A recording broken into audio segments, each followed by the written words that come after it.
अस्सलामुअलैकुम जनाब, good morning. उम्मीद है कि सुबह का वक्त बड़ा अच्छा गुजर रहा होगा आपका, क्योंकि आज ज़रा मौसम भी अच्छा है। पंजाब का भी, सिंध का भी, खैबर पख्तूनख्वा का भी बारिश हो रही है। सिंध में बारिश नहीं हो रही, लेकिन ठंडी हवाएं चल रही हैं। थोड़ी सी ठंड भी मुझे सुबह सुबह लगी, लेकिन खैर अच्छा मौसम है। चले, ये एक अच्छी बात है।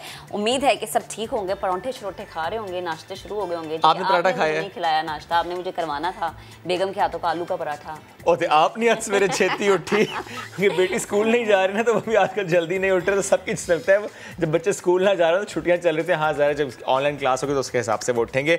चलिए जी, मैं हूँ आपके साथ Mohammad Shoaib, of course. Good morning from my side as well. जिस तरह मैंने कहा कि आप अच्छे होंगे, पाकिस्तान अच्छा हो, यही हमारी दुआ होती है। हर घर में खुशियाँ हों, हर घर में मुस्कुराहटें हों।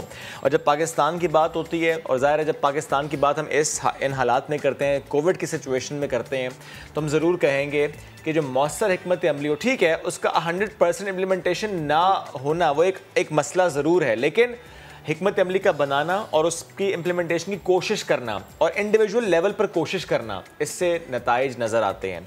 जो मईशत है वो कैसे ट्रैक पर रही, मैं यूँ कहूँगा कि बहुत से ममालिक की मईशत ट्रैक से उतर गई, लेकिन हमारी मौसर हिकमत अमली से दुनिया की निस्बत मौशी बहाली में बेहतरीन किरदार इस वबा में पाकिस्तान ने अदा किया।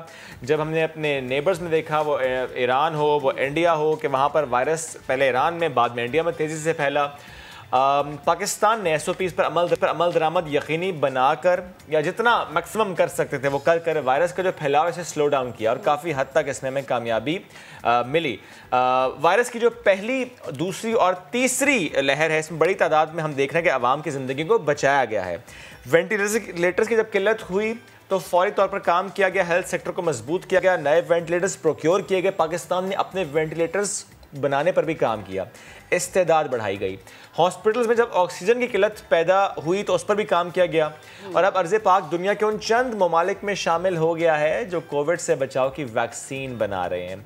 चाइना के इश्तराक से पाकिस्तान में पहली कोविड से बचाव की ये वैक्सीन पाक वैक तैयार कर ली गई है, यानी कंसनट्रेट वहाँ से आया और हमने उसे यहाँ पे डाइल्यूट किया, पैक किया। ये भी बहुत बड़ी अचीवमेंट होती है कि उसको आपके पास ये सिस्टम मौजूद है कि आप कंसनट्रेट ला रहे हैं और उसको फिर आप पैक करने से बहुत सारा पैसा बचता है, बहुत सा वक्त बचता है। वैक्सीन की अब मज़ीद 5 लाख खुराकें भी पाकिस्तान पहुँच चुकी हैं। तो आज प्रोग्राम में आगे चलकर हम बताएंगे जो पाक वैक वैक्सीन है, इसकी एफिकेसी क्या है, और इस वैक्सीन का जो नाम है पाक वैक, तो इससे दुनिया में क्या इमेज जाएगा। पाकिस्तान का नाम उस लिस्ट में आ जाना कि पाकिस्तान खुद अब वैक्सीन बना रहा है, कितना अच्छा है। और ये वैक्सीन जो है वायरस से लड़ने में, लोगों की जिंदगियों को बचाने में कितनी मुआविन साबित होगी, ये चीज़ भी आपके सामने रखना इंतहाई ज़रूरी है। लेकिन शुएब, सिर्फ वैक्सीन की तैयारी ही नहीं, आज हम ये भी बताएंगे कि कितने फीसद पाकिस्तानी अब भी वैक्सीन लगवाने में हिचकिचाहट का शिकार है और उनका मौक़िफ़ इस हवाले से क्या है। मैं तो ये कहूँगी कि छुपे बैठे हैं अपने घरों में कि भैया वैक्सीन नहीं लगवानी, लेकिन अगर ऐसा हो जाए कि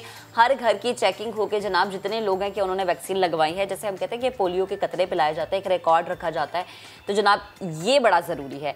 गैलप पाकिस्तान एक सर्वे किया है जिसके आदाद-ओ-शुमार इंतहाई हैरानकुन है। अच्छी बात यह है कि 82% पाकिस्तानियों को कोरोना SOPs की अहमियत का शुक्र अल्हम्दुलिल्लाह के अब अंदाज़ा हो गया है, और होना भी ज़रूरी है, क्योंकि जो हम इस वक्त वेव देख रहे हैं ना, जिस चीज़ को फेस कर रहे हैं, उसमें कोविड SOPs जो हुकूमत की तरफ से या इदारे आप पे, आपका अपना भी इदारा अगर आपको कह रहे हैं कि आप मास्क लगाएं, समाजी फासले का ख्याल रखें, वैक्सीन ज़रूर करवाएं, तो ये इंतहाई ज़रूरी है। एग्जैक्टली, ये जो हम आपने कहा ना महक, 82% को इदराक हो गया, शायद इसी का नतीजा है कि इस वक्त जो मार्च के शुरू के दिनों में हमारा पॉजिटिविटी रेशो था 3 पॉइंट समथिंग, वो उससे भी ड्रॉप हुआ है, तो भी 3 बट उससे भी ड्रॉप हुआ है, बड़ी अच्छी बात है। अच्छा, कल मैं ग्रॉसरी करने गया महक, तो वहाँ पे एक माँ और बेटी जब ग्रॉसरी कर रही थी, और बेटी ने ज़रा सा मास्क जब नीचे किया तो माँ ने लिटरली, मैं जुत्ती ला लेनी है मास्क उत्ते कर, उसने कहा कि अम्मी सांस नहीं आ रहा। उसने कहा जब सबके सांस बंद हो जाएंगे तब तुझे सांस आएगा। वो सुन के मुझे बड़ा अच्छा लगा कि ये जो माएँ हैं, जो घर के बड़े हैं, जब ये सख्ती करेंगे तो फिर फर्क पड़ेगा। बहुत ज़रूरी है इनका किरदार। अच्छा, जब हालात की हम बात करते हैं कि अब ज़ाहिर मामूल पर आ रहे हैं, जैसे मैंने पहले भी कहा कि पॉजिटिविटी रेशो भी ज़रा अब कम हो चुका है। अब इसीलिए कुछ फैसले किए गए हैं। तालीमी इदारे जो हैं, हमने पहले देखा कि 10th और 12th की क्लासेस जो हैं वो बहाल हुई थी पंजाब में, और अभी मुख्तलिफ फैसले होने हैं और इम्तिहानात की तैयारी भी हम देख रहे हैं कि वो की जा रही है। तमाम क्लासेस की बहाली और इम्तहानात का जो शेड्यूल है उसके लिए आज फिर बैठक लगनी है। वफाकी वज़ीर तालीम शफ़क़त महमूद साहब की ज़ेर सदारत बैनुस्सूबाई वज़राए तालीम की ये बैठक लगेगी। इम्तहानात, स्कूल्स खोलना, इससे मुताल्लिक़ अहम फैसले मुतवक्के हैं, जबकि वज़ीर तालीम सिंध सईद गनी साहब पहले कह चुके हैं कि सूबे में मैट्रिक और FSC के जो इम्तहानात हैं वो जुलाई में होंगे। और कल वज़ीर तालीम पंजाब साहब ने कहा था, मुराद राज साहब ने कहा था कि हो सकता है ये सजेशन दी जाएगी कि तमाम सब्जेक्ट्स नहीं, कुछ सब्जेक्ट्स का इम्तिहान लिया जाए। हमने पूछने की कोशिश की थी कि बता दें, उन्होंने कहा कि अभी नहीं, थोड़ा सा इंतजार करना पड़ेगा। लेकिन एक और चीज़ है, अब मुझे लगता है उसका ज़रा लंबा इंतजार करना पड़ेगा क्योंकि हमें छुट्टियाँ नहीं मिलेंगी। हम आपको दिखा देते हैं, दिल फरेब नज़ारों की हम बात करते हैं और उन नज़ारों के साथ जनाब आपको यहीं पर बैठे बैठे लिए चलते हैं। आप घरों में नाश्ता कर रहे हैं, हम यहाँ पे आपसे बात कर रहे हैं। ये वो नज़ारे हैं जहाँ पर चाँद अपने साथ तारों को लिए मिट्टी में उतरा है। खैबर पख्तूनख्वा जहाँ के सयाहती मकामात से कोई इनकारी हमें नजर नहीं आएगा। हसीन नज़ारे ऐसे हैं कि उन्होंने सयाहों को गर्विदा बना दिया है और ऐसे ही नज़ारों से मुस्तफ़ीद करने के लिए सूबाई हुकूमत ने बड़ा अच्छा कदम उठाया है। सूबाई हुकूमत ने सयाहों को बेहतरीन, आरामदा और मेयारी रिहाइश का मंसूबा बनाया है। चित्राल समेत खैबर पख्तूनख्वा के 10 सयाहती मकामात पर 200 बेड्स पर मुश्तमिल लेकिन बड़े अच्छे अच्छे कंपाउंड तैयार किए गए हैं। आप जनाब वहाँ पर जा सकते हैं, रह सकते हैं और उसके बाद इन हसीन नज़ारों का लुत्फ उठा सकते हैं। हम पता नहीं कब जाएंगे, अगली छुट्टियों में लगता है हम जाएंगे। यू नेवर नो, कोई पहले चला जाए। ये चित्राल, ये कैलाश के मनाज़िर हैं। अच्छा, बहुत खूबसूरत पॉट्स हैं ये। नहीं, सरप्राइज रखूं इसको? हाँ। क्या पता मैं आपको आगे चल के आपको दिखा दूं कि मैं यहाँ पर मौजूद हूँ। You never know. लेकिन एनीवेज ये बड़े खूबसूरत मनाज़िर। छुपे रुस्तम निकले बहुत ज़्यादा। आगे चल के हम बताएंगे। चलिए जल्दी से अब खेल के मैदान से खबर दे देते हैं। PSL सीज़न 6 की बात कर लेते हैं क्योंकि क्रिकेट के दीवानों को इसका इंतज़ार है, सारे शेड्यूल का इंतज़ार है। और जब शेड्यूल की हम बात करते हैं कि PSL 6 के जो बकिया मैचेस हैं उसका आगाज़ कब से होगा, तो बता दें कि PCB ने फ्रेंचाइजेस के साथ 3 तारीखें शेयर की हैं और मैचेस का आगाज़ 7, 8 या 9 जून को होगा। बिकॉज 20 जून तक इन्होंने इसको ख़त्म करना है, फाइनल जो है ना इसका होना है। क्वारंटीन में मौजूद भारतीय ब्रॉडकास्टर्स को 5 जून से काम की इजाज़त मिल गई है और इवेंट 7 जून को शुरू हो जाएगा। बड़ी अच्छी बात है ये। देखिए, अगर काम की इजाज़त मिल गई है और ये कहा जा रहा है कि मैचेस का आगाज़ जो है वो जल्द हो जाएगा, तो जनाब ये बड़ा ज़बरदस्त काम है। आपको कुछ मनासिर दिखा देते हैं। तो जनाब अब ज़रा आगे बढ़ जाते हैं और बड़े मुनफरिद नज़ारे हमने आपको दिखाए हैं। हम ज़रा सियासी नज़ारों की बात कर लेते हैं, सियासी मैदान का रुख करते हैं और आपको बताएं कि PDM के प्लेटफॉर्म से फ़ायदा उठाने के बाद अब पीपल्स पार्टी उल्टा अपोजिशन को ही डांटने लगी है। बिलावल भुट्टो का रवैया बदल गया है। इत्तेहाद को सबक पढ़ाते हुए बोले कि हुकूमत को टफ टाइम नहीं देना था, तो क्या PDM में गपशप के लिए हम बैठे थे या PDM को गपशप के लिए बनाया गया था? तमाम जमातों को एक्शन प्लान पर आना होगा। साथ ही ये भी कह दिया कि उनकी PDM में वापसी की कोई ख्वाहिश नहीं है, जिस पर राना सनाउल्लाह ने जवाब दिया कि ताने देकर जुबान खोलने पर मजबूर ना किया जाए। भरपूर लॉन्ग मार्च के बाद पूरी अपोजिशन मुस्ताफ़ी हो जाती तो तब्दीली सरकार मुंह के बल गिर जाती। सियासी मामलात पर मजीद बात करने के लिए हमें ज्वाइन किया है वफाकी वज़ीर दाखिला शेख रशीद साहब ने। शेख साहब, बेहद शुक्रिया आपके वक्त का। ये तो बात आप बारहा कह चुके ना कि PDM के गुब्बारे से हवा तो निकल ही गई है, लेकिन जो बिलावल भुट्टो ज़रदारी साहब का रवैया है खुसूसन नून लीग को लेकर, आपको क्या लगता है इस रवैये की मेन वजह क्या है? क्यों इतना गुस्सा या क्यों इतना ज़्यादा बोल रहे हैं बिलावल भुट्टो ज़रदारी खुसूसन नून लीग पर ताक कर? देखें, ये उनके अंदर का मसला है। अभी कश्मीर के इलेक्शन सर के हैं, इसमें काफ़ी जोड़ो कराटे होगा और 2 पार्टियां बाहर निकल गई हैं PDM से, ANP और पीपल्स पार्टी। 2 पार्टियां बीच में रह गई हैं। फजलुर रहमान एक मजहबी जमात है और सियासत भी करती है और नून लीग है, तो PDM अब क्या करेगी? मुझे तो कुछ दिखाई नहीं देता। और 3-4 महीने के बाद लोगों ने इलेक्शन मुहिम की तरफ निकल पड़ना है। सिर्फ दुख इस बात का है कि उन्होंने 14 अगस्त को इस्लामाबाद का रखा जब लोग जश्न मना रहे होते हैं। बाकी करें जल्द से पहले भी 6 महीने करते रहे और 30 दिसंबर इनकी लास्ट डेट थी और बजट आ गया, जून आ गया। सो कुछ नहीं है, PDM में कुछ नहीं रखा हुआ और मैं नहीं देख रहा कि अपोजिशन की किसी तहरीक को कोई पजीराई मिलती है। अच्छा शेख साहब, जरा दौरा कुवैत के हवाले से भी मैं जानना चाहूंगी। कुवैत का दौरा बहुत ही अल्लाह ने अहम किया है। इमरान खान साहब की हुकूमत को ये क्रेडिट जाता है कि 11 से फैमिली वीज़ा बंद था और वर्क वीजा एज कोई वेल। पुरसाने हाल नहीं था और 2011 से बंद था, ये खुल गया है और वीज़ों को भी बिजनेस वीज़ा अलाउ कर दिया और जीसीसी की जो मुल्कों में पाकिस्तानी जिनके पास वहाँ रेजिडेंसी है वो ऑनलाइन वीज़े पे जा सकते हैं और 450 डॉक्टर अभी इसी हफ्ते जाएंगे और कुछ 5,000 डॉक्टर हो जाएंगे ये। और दूसरे लेबर्स के लिए भी हिज हाइनेस ने खुद कहा कि हम कंस्ट्रक्शन के लेबर को भी वीज़ा खोलना चाहते हैं, उसमें 1-2 महीने लग जाएंगे। और अभी वैसे भी कुवैत में कोविड की बड़ी सख्त पाबंदी है। मैं तो कार्गो के जहाज में गया और आया ताकि इस मसले को ख़त्म किया जाए और अल्लाह ने किया कि ये बेहतरी की तरफ हुआ है, नो डाउट। और पाकिस्तान और कुवैत के तल्लुकात बहुत बेहतरी की तरफ हो चुके हैं। नो डाउट शेख साहब, इसको बहुत सराहा जा रहा है, स्पेशली जो आपने कहा ना, जो गल्फ में लोग मौजूद हैं वो ऑनलाइन अप्लाई कर सकेंगे for the visa, specially in these times जबकि हम देखते हैं कि बहुत से पाकिस्तानी जिनकी जॉब्स जा रही हैं, तो अगर वो कुवैत में ये अपॉर्चुनिटी मिलेगी तो वो जा पाएंगे। क्या शेयर कर सकते हैं शेख साहब के पोटेंशियल कितना है, एक्सपेक्ट हम क्या कर सकते हैं रवां साल में, कितनी वर्क फोर्स, कितने पाकिस्तानी कुवैत में जा सकते हैं डिफरेंट सेक्टर्स में फॉर द जॉब पर्पस? लेकिन 2 मुल्कों ने राह खोली है। सऊदी अरब ने भी इसी महीने कहा कि वो 3 मिलियन लोगों को बुला रहे हैं, जिसमें से 30% वीजे पाकिस्तानी को देंगे। अच्छा।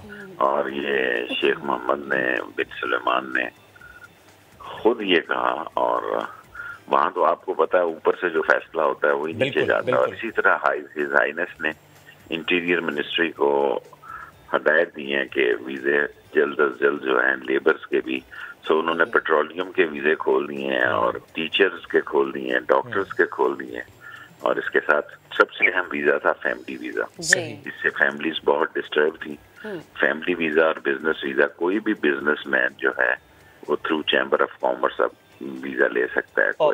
ठीक, एक बात सर और, क्योंकि ज़रा बड़ी अच्छी खबर आपने शेयर की Kuwait and Saudi Arabia. Sir UAE से मुतालिक भी कुछ खदशात हैं कि वहाँ पे कुछ पाकिस्तानियों को निकाला जा रहा है जॉब से, ये ज़रा गवर्नमेंट के नोटिस में भी है, तो क्या यूएई से भी इससे मुतालिक मुशावरत हो रही है? मुझे नहीं पता, इसकी मुतलका मिनिस्ट्री आपको बता सकती है। ठीक है, यूएई के बारे में कोई इत्तला नहीं। ठीक है शेख साहब, बेहद शुक्रिया, गुफ्तगू कर रहे थे। और ये भी बात है कि जब वीज़ास खुल जाएं तो यकीनन हमारे जो पाकिस्तानी भाई हैं जिनकी ख्वाहिश होती है कि बाहर जाके काम करना है, उनके लिए बड़ी आसानी वाले रास्ते पैदा होते हैं। आगे बढ़ते हैं जनाब, तब्दीली आई, हमने देखा कि वज़ीर ख़जाना साहब बदल गए और बचत बाजार लगा लिए गए, रिलीफ पैकेजेस भी दे दिए गए, लेकिन महंगाई काबू में नहीं आई। मई में भी रोज़मर्रा अशिया की कीमतें आसमान पर रहीं। इदारा शुमारियात के मुताबिक मई में महंगाई की शरह 10.8% रिकॉर्ड की गई। गुज़श्ता माह मुर्गी की कीमत की अगर मैं बात करूं तो 17% इजाफा हुआ। फल 11% महंगे हुए, गंदम का आटा 10% और गोश्त की कीमत 5% बढ़ गई। अंडे, दालें, साबुन और दवाइयाँ भी महंगी हो गई। बढ़ती महंगाई की वजह आखिर क्या है? आखिर इसे कंट्रोल करने में हुकूमत को मुश्किलात क्यों दरपेश हैं? इसी पर बात करने के लिए आज हमें ज्वाइन किया है executive director SDPI Abid Qayyum Sulehri साहब ने। उनसे बात करना बेहद ज़रूरी है, ख़ुसूसन इस वक्त क्योंकि हम देख रहे हैं आगे बजट आ रहा है और जब बजट आता है तो हमेशा अवाम दोस्त बजट की बात की जाती है। आबिद साहब, बेहद शुक्रिया आपके वक्त का। गुज़श्ता माह मुसलसल देखने में आया कि मुर्गी की कीमत बढ़ गई। अचानक से मुर्गी के इतना महंगा होने की वजह आपको क्या नजर आती है? ना सिर्फ मुर्गी बल्कि वो ज़रूरत की चीज़ें जिनका मैंने जिक्र किया है उनकी कीमतें भी ऊपर गई, नीचे नहीं आई। जी बहुत शुक्रिया। देखिए, 2 ट्रिगर्स हैं पाकिस्तान में जो रोज़मर्रा इस्तेमाल की चीज़ों की कीमतें बढ़ने की। एक जब पेट्रोल की कीमत में इजाफा होता है, दूसरा जब गंदम की कीमत में इजाफा होता है। तो ये 2 चीज़ें हैं जो कि जिनका रिपल इफेक्ट आता है। अब गंदम की कीमत में या आटे में इजाफा जो है वो थोड़ा सा जो आपको देखने में आएगा वो इसलिए आ रहा होगा कि गंदम की कीमत पिछले साल 1400 रुपये थी, उसकी जो अमदादी कीमत हुकूमत ने मुकर्रर की थी पंजाब और बाकी सूबों में। इस वक्त सिंध में 2000 है, पंजाब में 1800 है। जब तकरीबन 10 से 15 रुपये किलो अमदादी कीमत बढ़ेगी तो आटे की कीमत भी उसी तनासब से बढ़ेगी और उसकी वजह से थोड़ा सा कुछ रिपल इफेक्ट आपको नज़र आ रहा है।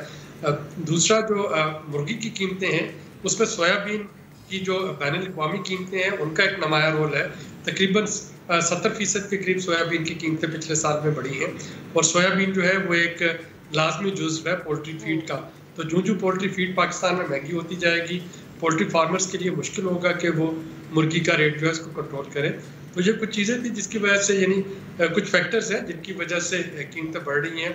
हुकूमत अगर इनको डायरेक्टली कंट्रोल नहीं कर सकती तो हुकूमत शायद लोगों की परचेजिंग पावर मजबूत बना सकती है कि उनकी क़ुव्वत ख़रीद को मुस्तहकम किया जाए, क्योंकि जो इम्पोर्टेड चीज़ें हैं, खा वो पेट्रोल है, खा वो एडिबल ऑयल है, खा वो कुछ दालें हैं जो कि हम इम्पोर्ट करते हैं, तो पूरी दुनिया में इस वक्त कमोडिटी प्राइसेस वर्ल्ड बैंक के मुताबिक पिछले 7 सालों की हाईएस्ट रेट है इसका फूड प्राइसेस का। सर आपने कहा कि हुकूमत अगर इसको डायरेक्टली कंट्रोल नहीं कर सकती तो परचेजिंग पावर बढ़ाए, क्यों कंट्रोल नहीं कर सकती? क्या हुकूमत का ये काम नहीं है? देखिए, जैसा कि मैंने कहा कि अगर पूरी दुनिया में कमोडिटी प्राइसेस बढ़ेंगी तो उसका असर पाकिस्तान पे, स्पेशली वो अशिया जो कि इंपोर्ट होकर पाकिस्तान में आती हैं, भले हुकूमत उन पर ड्यूटीज़ वगैरह कम कर दे, लेकिन अगर उनकी क़ुव्वत ख़रीद जो उसकी कीमत ख़रीद है अगर वो महंगी होगी तो वो पाकिस्तान में महंगी बिकेगी। नहीं सर, बहुत सी ऐसी अशिया पाकिस्तान ही में, वो चाहे गंदम हो, चावल हो, चीनी हो, दालें हो, सब्ज़ी हो, फल हो, इस पर ज़रा हमने पूरी रिसर्च की कि वो चीज़ें जो फॉर एग्जांपल अगर सब्ज़ी या फल है तो किसान से जिस कीमत पर लिया जाता है, मिडल मैन इन्वॉल्व होते होते कीमत बहुत बढ़ जाती है। Same goes for the wheat and rice. तो सर ये चीज़ें तो हुकूमत ने कंट्रोल करनी है, इसमें इंटरनेशनल फैक्टर तो कोई इन्वॉल्व नहीं होता, इसमें तो लोकल फैक्टर इन्वॉल्व होता है।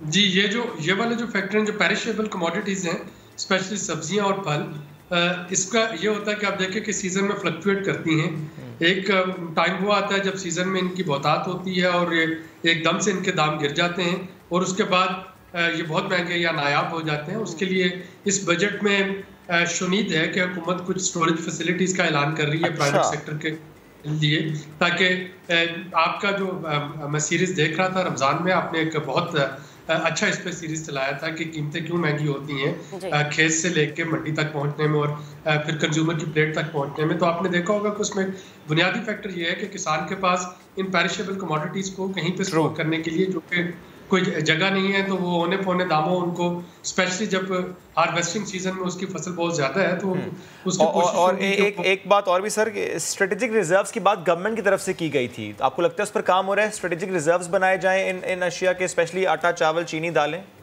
ये तो होता है, गंदम के स्ट्रेटेजिक रिजर्व तो हमेशा से हैं, जो महकमा खुराक पंजाब है वो जो गंदम खरीदता है उसमें से स्ट्रेटेजिक रिजर्व्स उसमें नहीं आप बढ़ाए जाएंगे। ये जो पेरिशेबल कमोडिटीज़ है इसके लिए तो स्टोरेज फैसिलिटीज़ आ रही है और गंदम के लिए भी इस वक्त जो स्ट्रेटेजिक रिजर्व्स है उनको बेहतर बनाया जा रहा है। यानी आबिद साहब, हम ये समझें कि जो इमरान खान साहब ने कहा था कि महंगाई की वजह से उनको रातों को नींद नहीं आती, तो वाकई इस पर अब पूरी टीम काम कर रही है कि सबको नींद सुकून की आए। जी बिल्कुल, इस पे टीम काम कर रही है क्योंकि जाहिर है हुकूमत अपनी गलतियों से सीखती है और ये सबको मालूम है कि पिछले साल जो गंदम और चीनी की कीमतों में इजाफा हुआ था उसमें सिर्फ सप्लाई सिचुएशन जो थी वो नहीं थी, शुगर में एक पूरा शुगर मिल्स का माफिया था जिसको कंपटीशन कमीशन ने भी पॉइंट आउट किया, शुगर इंक्वायरी, लेकिन शुगर फिर भी महंगी ही हुई। अच्छा, और इसी तरह से एक और चीज़ मैं जानना चाहूँगी, जब हम टीम की बात करते हैं तो खान साहब को जब टीम में कोई कारकर्दगी नज़र नहीं आती तो वो टीम तब्दील कर देते हैं, वज़ीर ख़जाना को बदला गया, लेकिन उसके बावजूद भी आपकी नज़र में कोई कारकर्दगी हुई? क्योंकि महंगाई तो बढ़ती जा रही है, इसका मतलब ये कि कारकर्दगी सिफर है, तो क्या हम ये देखें कि मौजूदा वज़ीर ख़जाना को भी बदला जाएगा?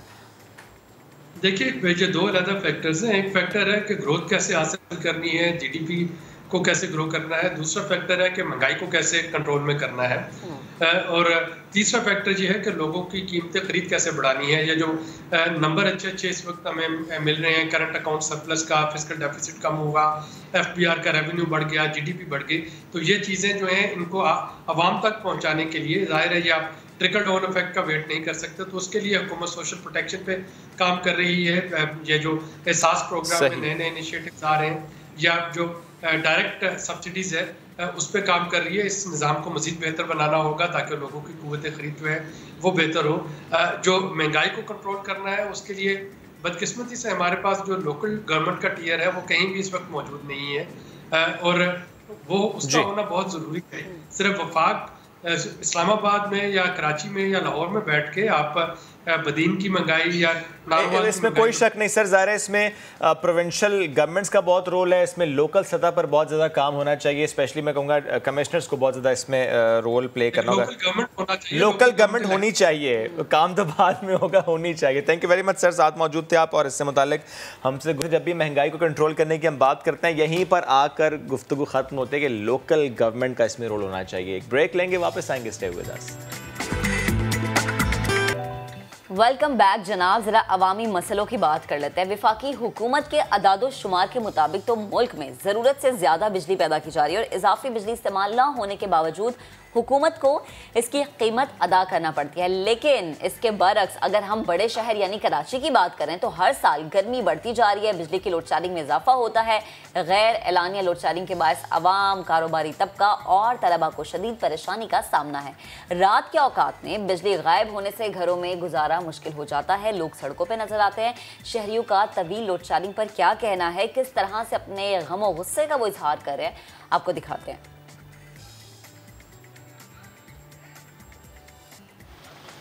ठीक, शहरी परेशान हैं और इस परेशानी में जाहिर सी बात है कि हुकूमत से शिकवा करते वो नज़र आते हैं। कहते हैं कि जनाब जब बिजली नहीं होगी तो कारोबार कैसे चलेगा, ना दिन को चैन है ना रात को आराम है।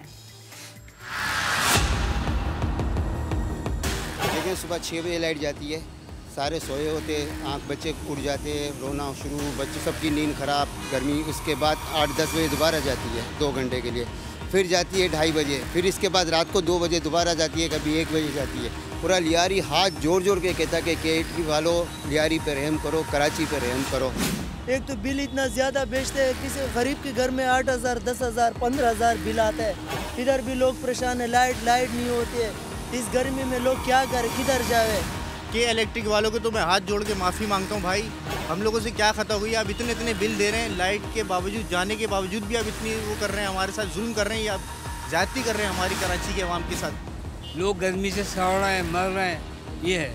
हाँ, दिन में अगर वो बंद कर दें कोई मसला नहीं, लेकिन कम से कम रात का टाइम नहीं करना चाहिए। बीमार है, कोरोना फैला हुआ है, एक दूसरे का ख्याल रखना चाहिए, इनको चाहिए कि वो ख्याल रखें। बच्चों के एग्ज़ाम हो रहे हैं और अनअनाउंस है, वो दिन में 4-4 दफ़ा 2-2, 3-3 घंटे के लिए। नाज़िमाबाद नंबर 4 की मैं बात बता रहा हूँ, लाइट जा रही है, जिसमें पानी का भी हमारे लिए मसला हो जाता है, क्योंकि रात को जो पंप चलते हैं वो बंद हो जाते हैं, गैस आती नहीं है। परेशान हो गए हम लोग, गरीब आदमी किधर जाएगा। लाइट ने परेशान किया हुआ बहुत, लाइट होती नहीं है घर पे, आधी रात को लाइट चली जाती है, पूरी रात लाइट नहीं होती और 17-17 हज़ार रुपये 18 हज़ार रुपये बिल आ रहा है घर का, जिसमें सिर्फ पंखे और टीवी चल रहा है और कुछ नहीं। लाइट तो भाई सारा दिन आती नहीं है। अवाम एहतजाज करते हैं और अगर हम सियासी जमातों की बात करें तो वो भी एहतजाज करती हैं। अब हम गवर्नर सिंध की बात करें, उन्होंने भी के इलेक्ट्रिक को कहा कि इन मामलात को दुरुस्त किया जाए। कोशिश होती है लेकिन नतीजा नज़र नहीं आता। जमात इस्लामी भी इससे मुतालिक एहतजाज करती आई है, यानी माजी की अगर मैं बात करूँ, चाहे वो नादरा का मसला हो, चाहे वो के इलेक्ट्रिक का मामला हो, एहतजाज किया गया और एहतजाज के बाद हमने देखा कि कुछ ना कुछ उसके रिजल्ट्स नज़र आते हैं। इस बार भी जमात इस्लामी की तरफ से अल्टीमेटम दिया गया है कि इलेक्ट्रिकों के 3 दिन में इस मसले को हल करें। हमें इस वक्त ज्वाइन किया अमीर जमात इस्लामी कराची हाफिज़ नईमुर रहमान साहब ने। हाफिज़ साहब बेहद शुक्रिया आपके वक्त का। हाफिज़ साहब, 3 दिन अल्टीमेटम दिया गया आपकी जानिब से, लगता है कि 3 दिन में मसला हल हो जाएगा जो इतने सालों से हल नहीं हो रहा? देखें, करना चाहें तो बहुत बेहतर हो सकता है और उसका सबब यह है कि हुकूमत तो के इलेक्ट्रिक को पूरी सपोर्ट फराहम कर रही है। ऐसा लगता है कि हुकूमत ही के इलेक्ट्रिक की है और जब भी कोई प्रॉब्लम पैदा होता है, बारिश होती है, गर्मी बढ़ती है, ह्यूमिडिटी बढ़ती है, के इलेक्ट्रिक का सिस्टम बैठ जाता है और जब सिस्टम बैठ जाता है लोग चीखने लगते हैं, जिस तरह आपने अभी रिपोर्ट दिखाई है। तो फिर जो है वो गवर्नर हाउस में इजलास होते हैं और ये तलाश किया जाता है कि के इलेक्ट्रिक को मज़ीद फेवर किस तरह दी जाए। कभी उनकी गैस की सप्लाई में इजाफा कर दिया जाता है जबकि वो गैस की कीमत भी अदा नहीं कर रहे, उनके साथ कोई मुआहदा ही नहीं है। 15 साल तकरीबन हो गए बगैर मुआहदे के उनको गैस फराम की जा रही है और उसकी पेमेंट की जा रही है, इस पेमेंट नहीं की जा रही है के इलेक्ट्रिक की तरफ से। इसी तरह से जो है वो उनको नेशनल ग्रिड से बिजली फराम की जा रही है। जब ये के इलेक्ट्रिक KESC थी, प्राइवेटाइज हुई थी, तो उस वक्त जो यूनिट बनाते थे ये आज 16 साल बाद सिर्फ 11% यूनिट्स का इजाफा किया है, जब से जो कंज्यूमर हैं वो 18 लाख से अब 29.5 लाख हो गए। तो आप बताइए कि ये प्राइवेट करने का हमें क्या फ़ायदा हुआ। उस वक्त कहा गया था कि ये खुद इंसारी इनको हासिल हो जाएगी, इनको नेशनल ग्रिड से बिजली लेनी नहीं। अब जो है वो 1250 मेगावाट तो इस वक्त बिजली दे रहे हैं और 660 की बात चल रही है। इसका मतलब है कि सारी डिमांड तो नेशनल ग्रिड से पूरी हो रही है। तो भाई दरमियान में पैसा खाने के लिए और प्रॉफिट कमाने के लिए क्यों बैठे हुए हैं? हाफिज साहब, अगर सूबाई हुकूमत हो, वफाकी हुकूमत हो, इतनी सपोर्ट हो के इलेक्ट्रिक को, तो क्या मसला है? अवाम क्यों रुल रही है? उसका सबब यह है कि कोई कंपनी जब प्राइवेटाइज जब हुई और उस वक्त जब ये माहिदा हुआ तो उसमें तय हुआ था कि जनरेशन बढ़ाएंगे, ये अपने सिस्टम को ठीक करेंगे, ये चोरियों को रोकेंगे, ये जो है वो लोगों तक अनइंटरप्टेड जो है वो सप्लाई बहाल करेंगे। इसके लिए पैसा चाहिए होता है। पैसा तो सारा वसूल करते हैं ये कराची के शहरियों से, पैसा लगाते नहीं हैं, बल्कि उल्टा तांबे के तार लेकर आपको सब सुप्रीम कोर्ट पे बात हुई कि तांबे के तार आपने क्यों उतारे, क्यों अरबों खरबों रुपए आपने बेच दिए, और इस तरह उन्होंने इसमें भी प्रॉफिट कमा लिया। फिर अब आप ये देखें कि जैसे ही बारिश का पहला कतरा गिरता है सारी लाइटें बंद कर देते हैं। अर्थिंग का काम इन्होंने नहीं किया हुआ, लोगों की जानें जाती हैं और बाद में लोग जो हैं वो मारे मारे फिरते हैं, उनका कोई पूछने वाला नहीं होता। और ह्यूमिडिटी की वजह से ये सिल्वर की वायरिंग और इनके जो जंपर्स होते हैं या इनके जो ब्रैकेट्स होते हैं ये इतने ख़राब होते हैं कि जिसके नतीजे में ये ट्रिप कर जाते हैं। तो ओवरऑल मसला है, इसलिए हम ये कह रहे हैं कि अब इनके ज़रिए से मसला हल नहीं हो सकता। इन्होंने वादा किया था 15 मार्च तक, इन्होंने नहीं किया था बल्कि हुकूमत ने किया था कि 15 मार्च को इनका 900 मेगावाट का प्लांट चल जाएगा। क्यों नहीं चला?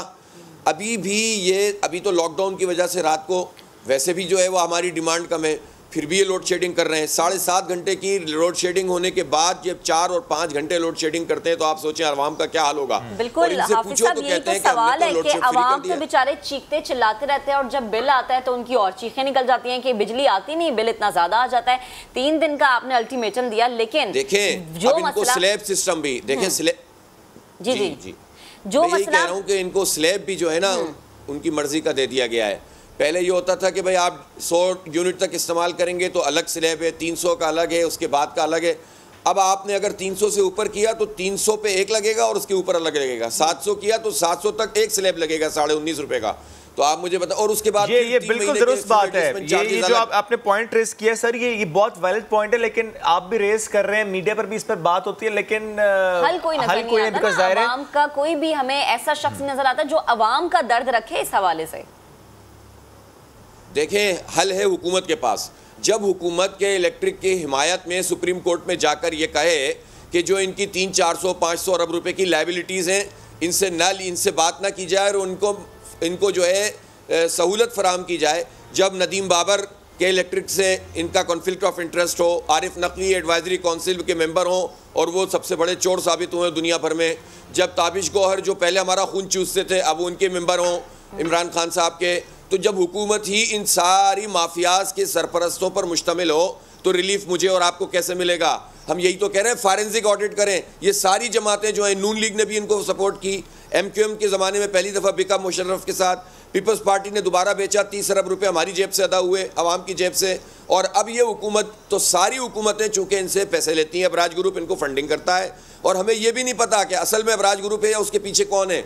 सुप्रीम कोर्ट में ये बात हुई कि भाई ये इसराइली हैं, सेऊनी है, ये इंडियन है, कौन है इनके मालिक? कैमन आइलैंड में जाके तो इसको रजिस्टर किया हुआ है। एजेंसियां क्या कर रही हैं?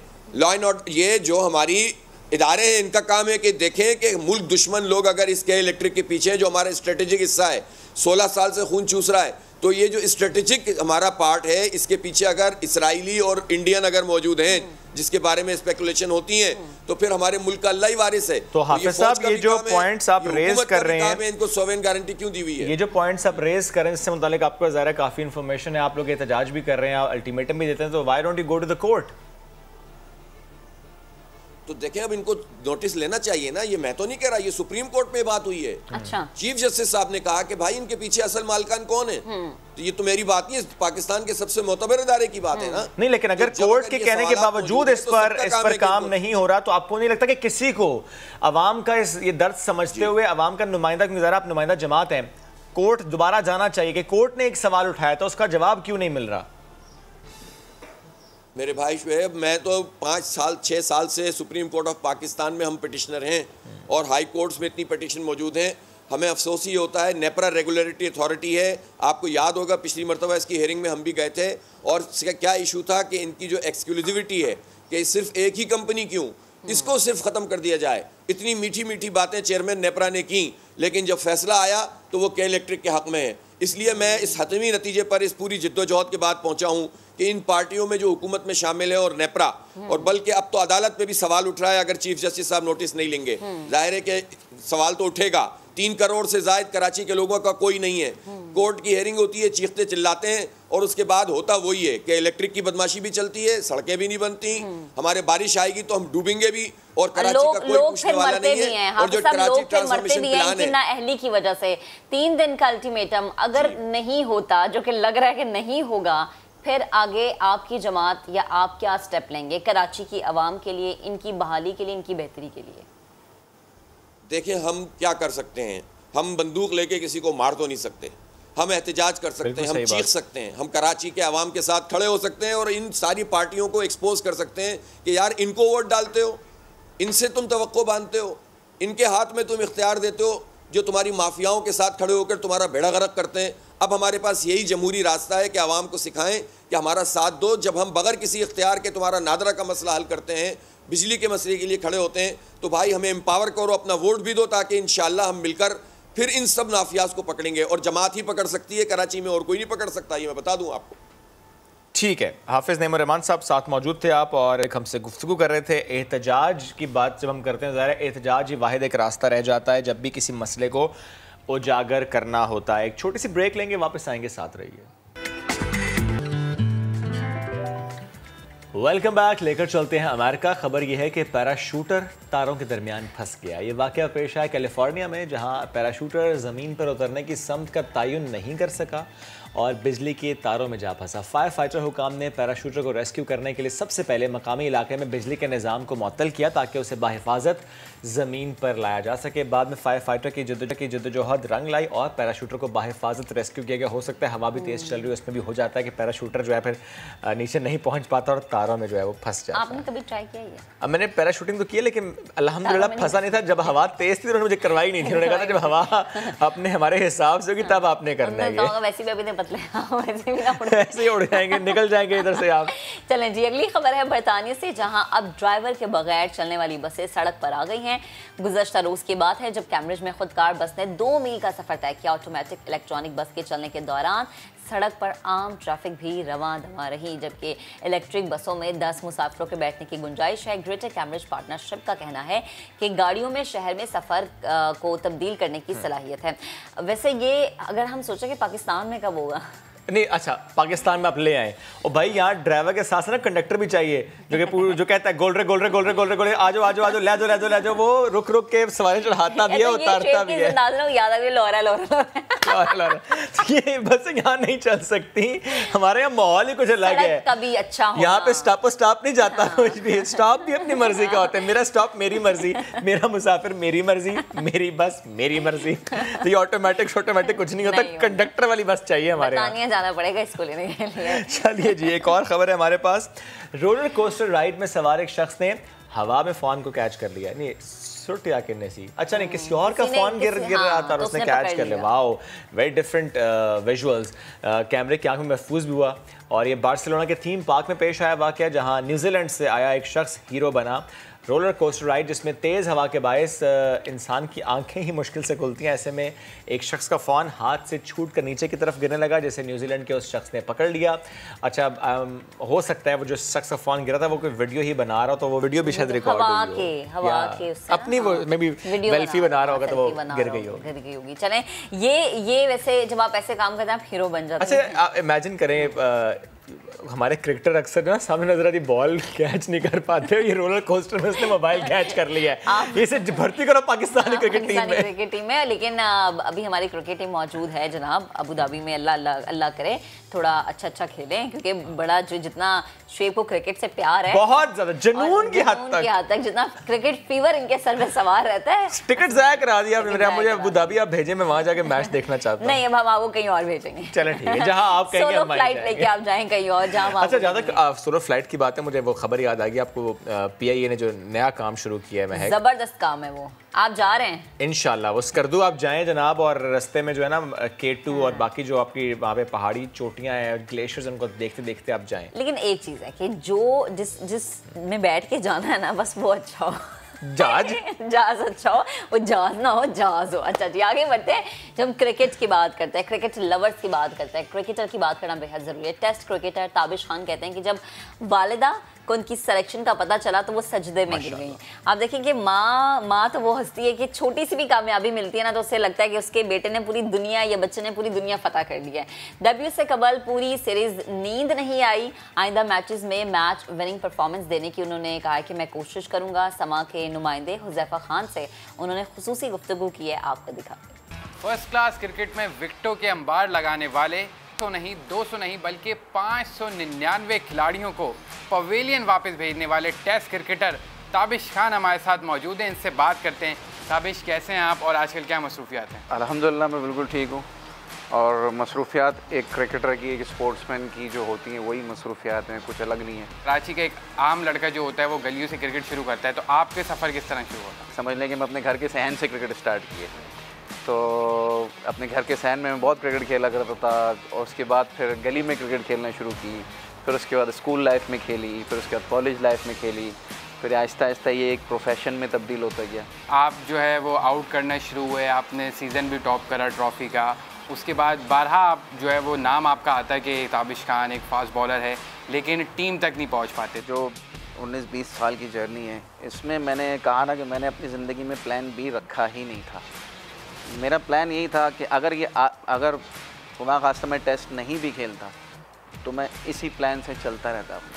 मुझे अपने अल्लाह की ज़ात पे बड़ा भरोसा था। आपने अपनी तो बात की कि आप मोटिवेट थे, आपका प्लान एक था, लेकिन एक बहुत बड़ी फोर्स जो है वो आपके पीछे थी, जिसको फैंस कहा जाता है। सोशल मीडिया के मद्दा जब भी आप कायद आज़म ट्रॉफ़ी में या किसी भी जगह पे 5 आउट करते थे, 3 आउट करते थे, हमेशा एक हैशटैग शुरू हो जाता था कि ताबिश को लाया जाए। बहुत बड़ी सपोर्ट आपकी ना सिर्फ कराची से बल्कि पूरे पाकिस्तान से। उनके लिए क्या क्या कहना चाहेंगे? उन लोगों को तो बड़े एक दिल से सलाम, और बड़े मोहब्बत करने वाले लोग हैं हमारे मुल्क के जितने भी हैं, और क्रिकेट को एक बड़ा अच्छे तरीके से फॉलो करते हैं। जब चीफ सेलेक्टर मोहम्मद वसीम ने अनाउंस किया कि आप जो है वो स्क्वाड का हिस्सा बनने जा रहे हैं, तो आप उस वक्त कहाँ थे और पहली दफ़ा आपको किसने बताया कि आप जो है वो पाकिस्तान के स्क्वाड का हिस्सा बन गए? जिस वक्त नाम अनाउंस हुआ था तो मुझे मेरे एक दोस्त की कॉल आई कि कहने लगे यार मुबारक हो। तो मैंने कहा भाई खैर मुबारक, किस चीज़ की मुबारक?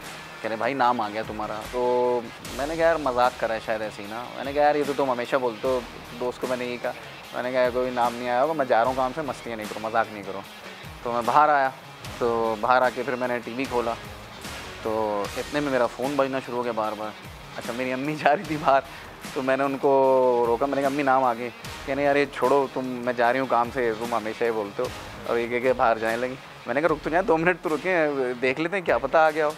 तो हमने चेक किया तो सब बाकी नाम आ गया। तो अम्मी को उस वक्त बिल्कुल कुछ समझ नहीं आया, वो बस वो एकदम सजदे में गिर गई, और मैं भी देखता रहा टीवी। मैंने कहा यार ये तो आखिरकार हो ही गया काम जो इसके लिए सारी ज़िंदगी मेहनत की है। जब हरारे के अंदर टेस्ट मैच हो रहा था और आपको पता चला कि आप कल डेब्यू करने वाले हैं, जिसका आपको बहुत अरसे से इंतज़ार था, वो टेस्ट कैप आपको मिलने वाली है, और जब मिसबाह उल हक ने आपको टेस्ट कैप पेश करी, वो फीलिंग्स कैसी थी? सर कुछ सब ब्लैंक था। मैं बिल्कुल, मुझे कुछ समझ नहीं आ रहा था कि क्या ये वाकई हो रहा है। मैं यकीन करें मैं टेस्ट मैचेस में सो नहीं पाया रात को। मेरे बस जहन में यह था कि यार पूरी आवाम ने और पूरे मीडिया ने, पूरे सोशल मीडिया ने, हमारे सारे जो भी हमारे सीनियर्स हैं और मेरे इतने सारे टीममेट्स, उनकी सब की ख्वाहिश, उनका सब का फोकस ये था कि जैसे ही डोमेस्टिक में करता आ रहा है उसी तरह यहाँ पे एकदम। और पहला ओवर मेरा स्टार्ट भी इसी तरह हुआ, और मेरी ख्वाहिश यही थी कि मैं 5 से 10 आउट हूँ। इट्स टू अर्ली, लेकिन आपके जो चाहने वाले हैं वो थोड़ा आपसे नाराज़ भी और मायूस भी नज़र आते हैं कि वो एक्सपेक्ट कर रहे थे कि एक छोटी टीम थी और आप ज़्यादा आउट करते। कुछ प्लेयर्स होते हैं तो पहले मैच में कर जाते हैं, कुछ प्लेयर्स होते हैं उनको टाइम से ही होता है। तो मेरा भी पहले ओवर में लोग तो कह रहे हैं आपने वर्ल्ड रिकॉर्ड बना दिया, विकेट मेडन कर दिया। ठीक है, अल्लाह ताला ने मुझे उसमें इज़्ज़त देनी थी, उस तरह देनी थी, उस तरह इज़्ज़त दे दी। लेकिन अब एक टाइम चाहिए होता है, एक थोड़ा सा वो टाइम मिलेगा इंशाल्लाह ताला। मैं अपनी पूरी कोशिश करूँगा कि सबकी शिकायत दूर करने की 100% मेरी कोशिश है, और सबकी शिकायत से ज़्यादा मेरी अपनी ज़ाती ख्वाहिश ये है कि अपने मुल्क के लिए मैं कुछ कर दूँ। वकार यूनुस हमेशा से आपके फेवरेट भी रहे हैं। वकार यूनुस आपकी कोचिंग में खेलने का मिला, वक्त उनके साथ गुजारा, कैसा तजुर्बा रहा और कितना सीखा उनसे? जब मेरा डेब्यू होने वाला था उस रात को वकार भाई ने मुझे मैसेज भी किया कि गुड लक, और आप सोचें कितनी बड़ी मोटिवेशन वाली चीज़ है कि आप जिन लेजेंड्स को देख के आपने क्रिकेट स्टार्ट की, फिर वो सारे आपको उस रात को मुबारकबाद दे रहे हैं कि नेक्स्ट डे आपका डेब्यू होने वाला है। तो ये एक बहुत बड़ी बात होती है हमारे लिए। PSL का बकिया मैचेस जो है वो होने जा रहे हैं। सबसे पहले ये बताइएगा कि आपको लिमिट क्यों कर दिया गया है कि आप सिर्फ टेस्ट क्रिकेट तक रह गए?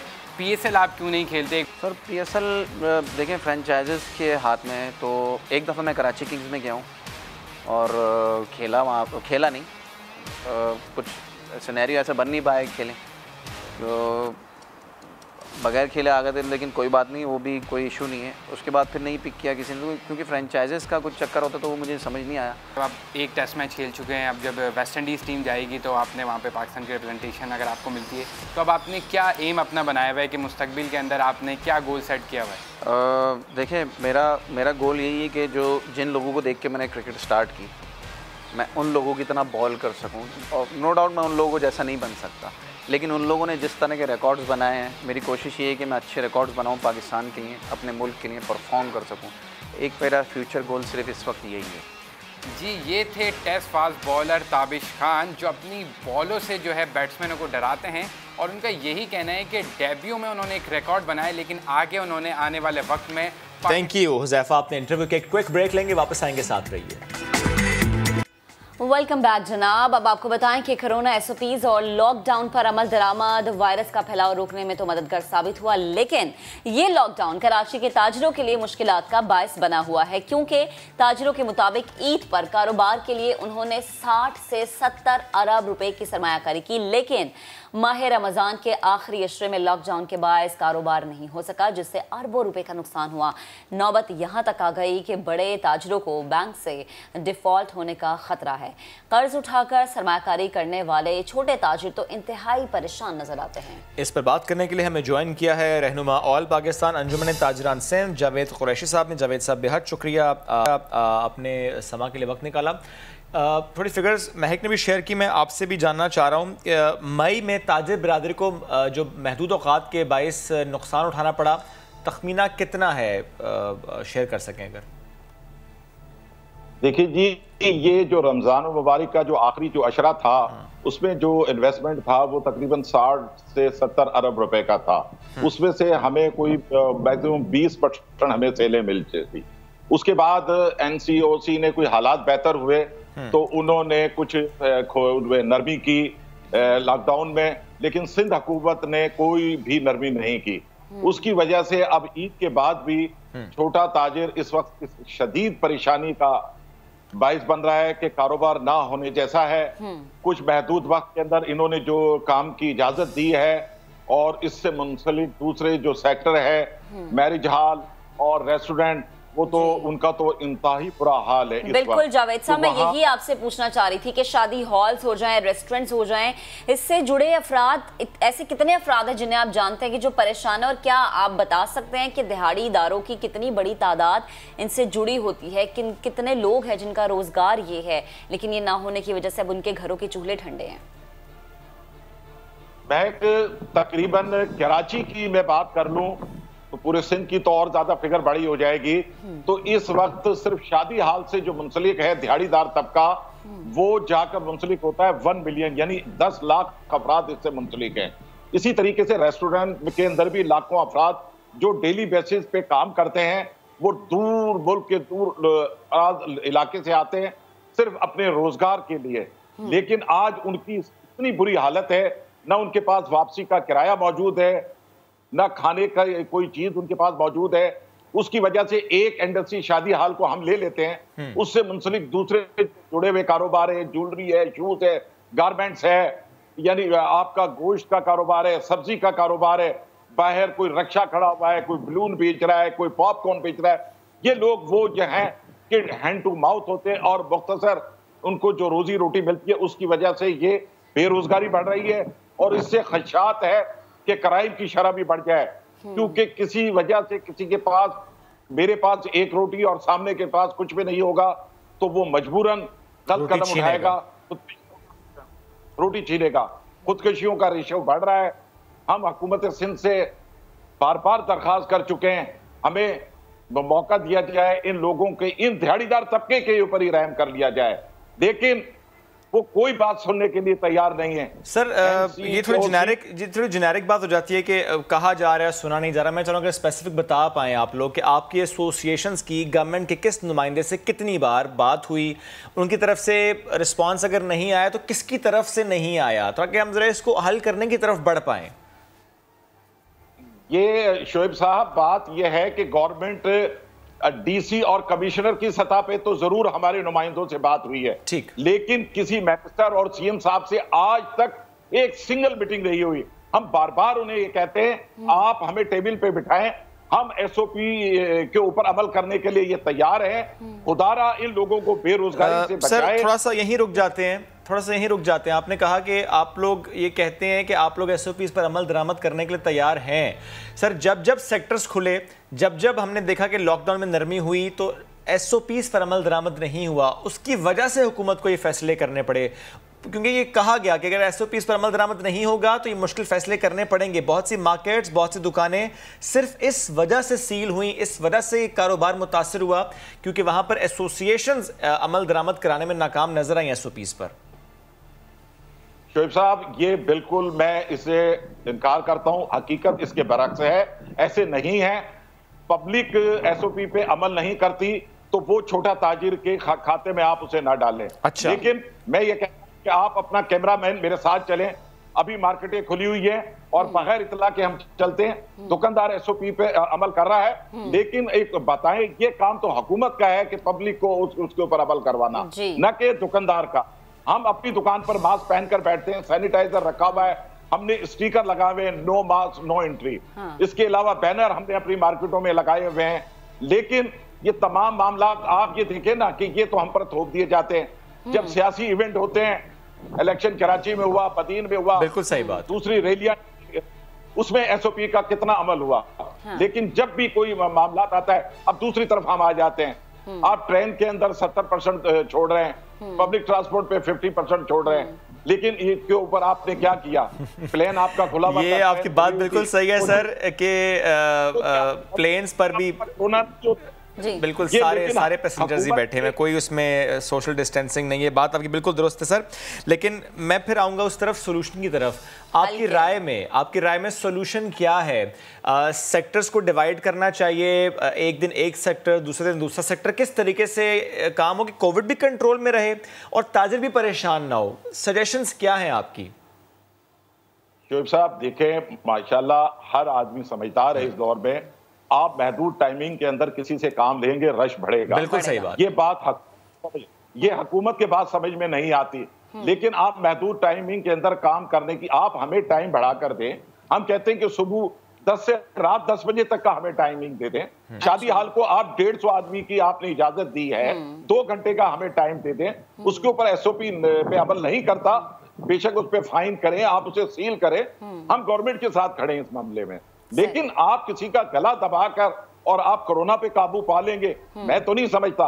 आज भी कोरोना का जो रेशो है, ये सेक्टर बंद है, उसके बाद भी रेशो बढ़ा है। तो मुझे बताएं कि अब ये शॉपिंग सेंटरों से कोरोना बढ़ रहा है?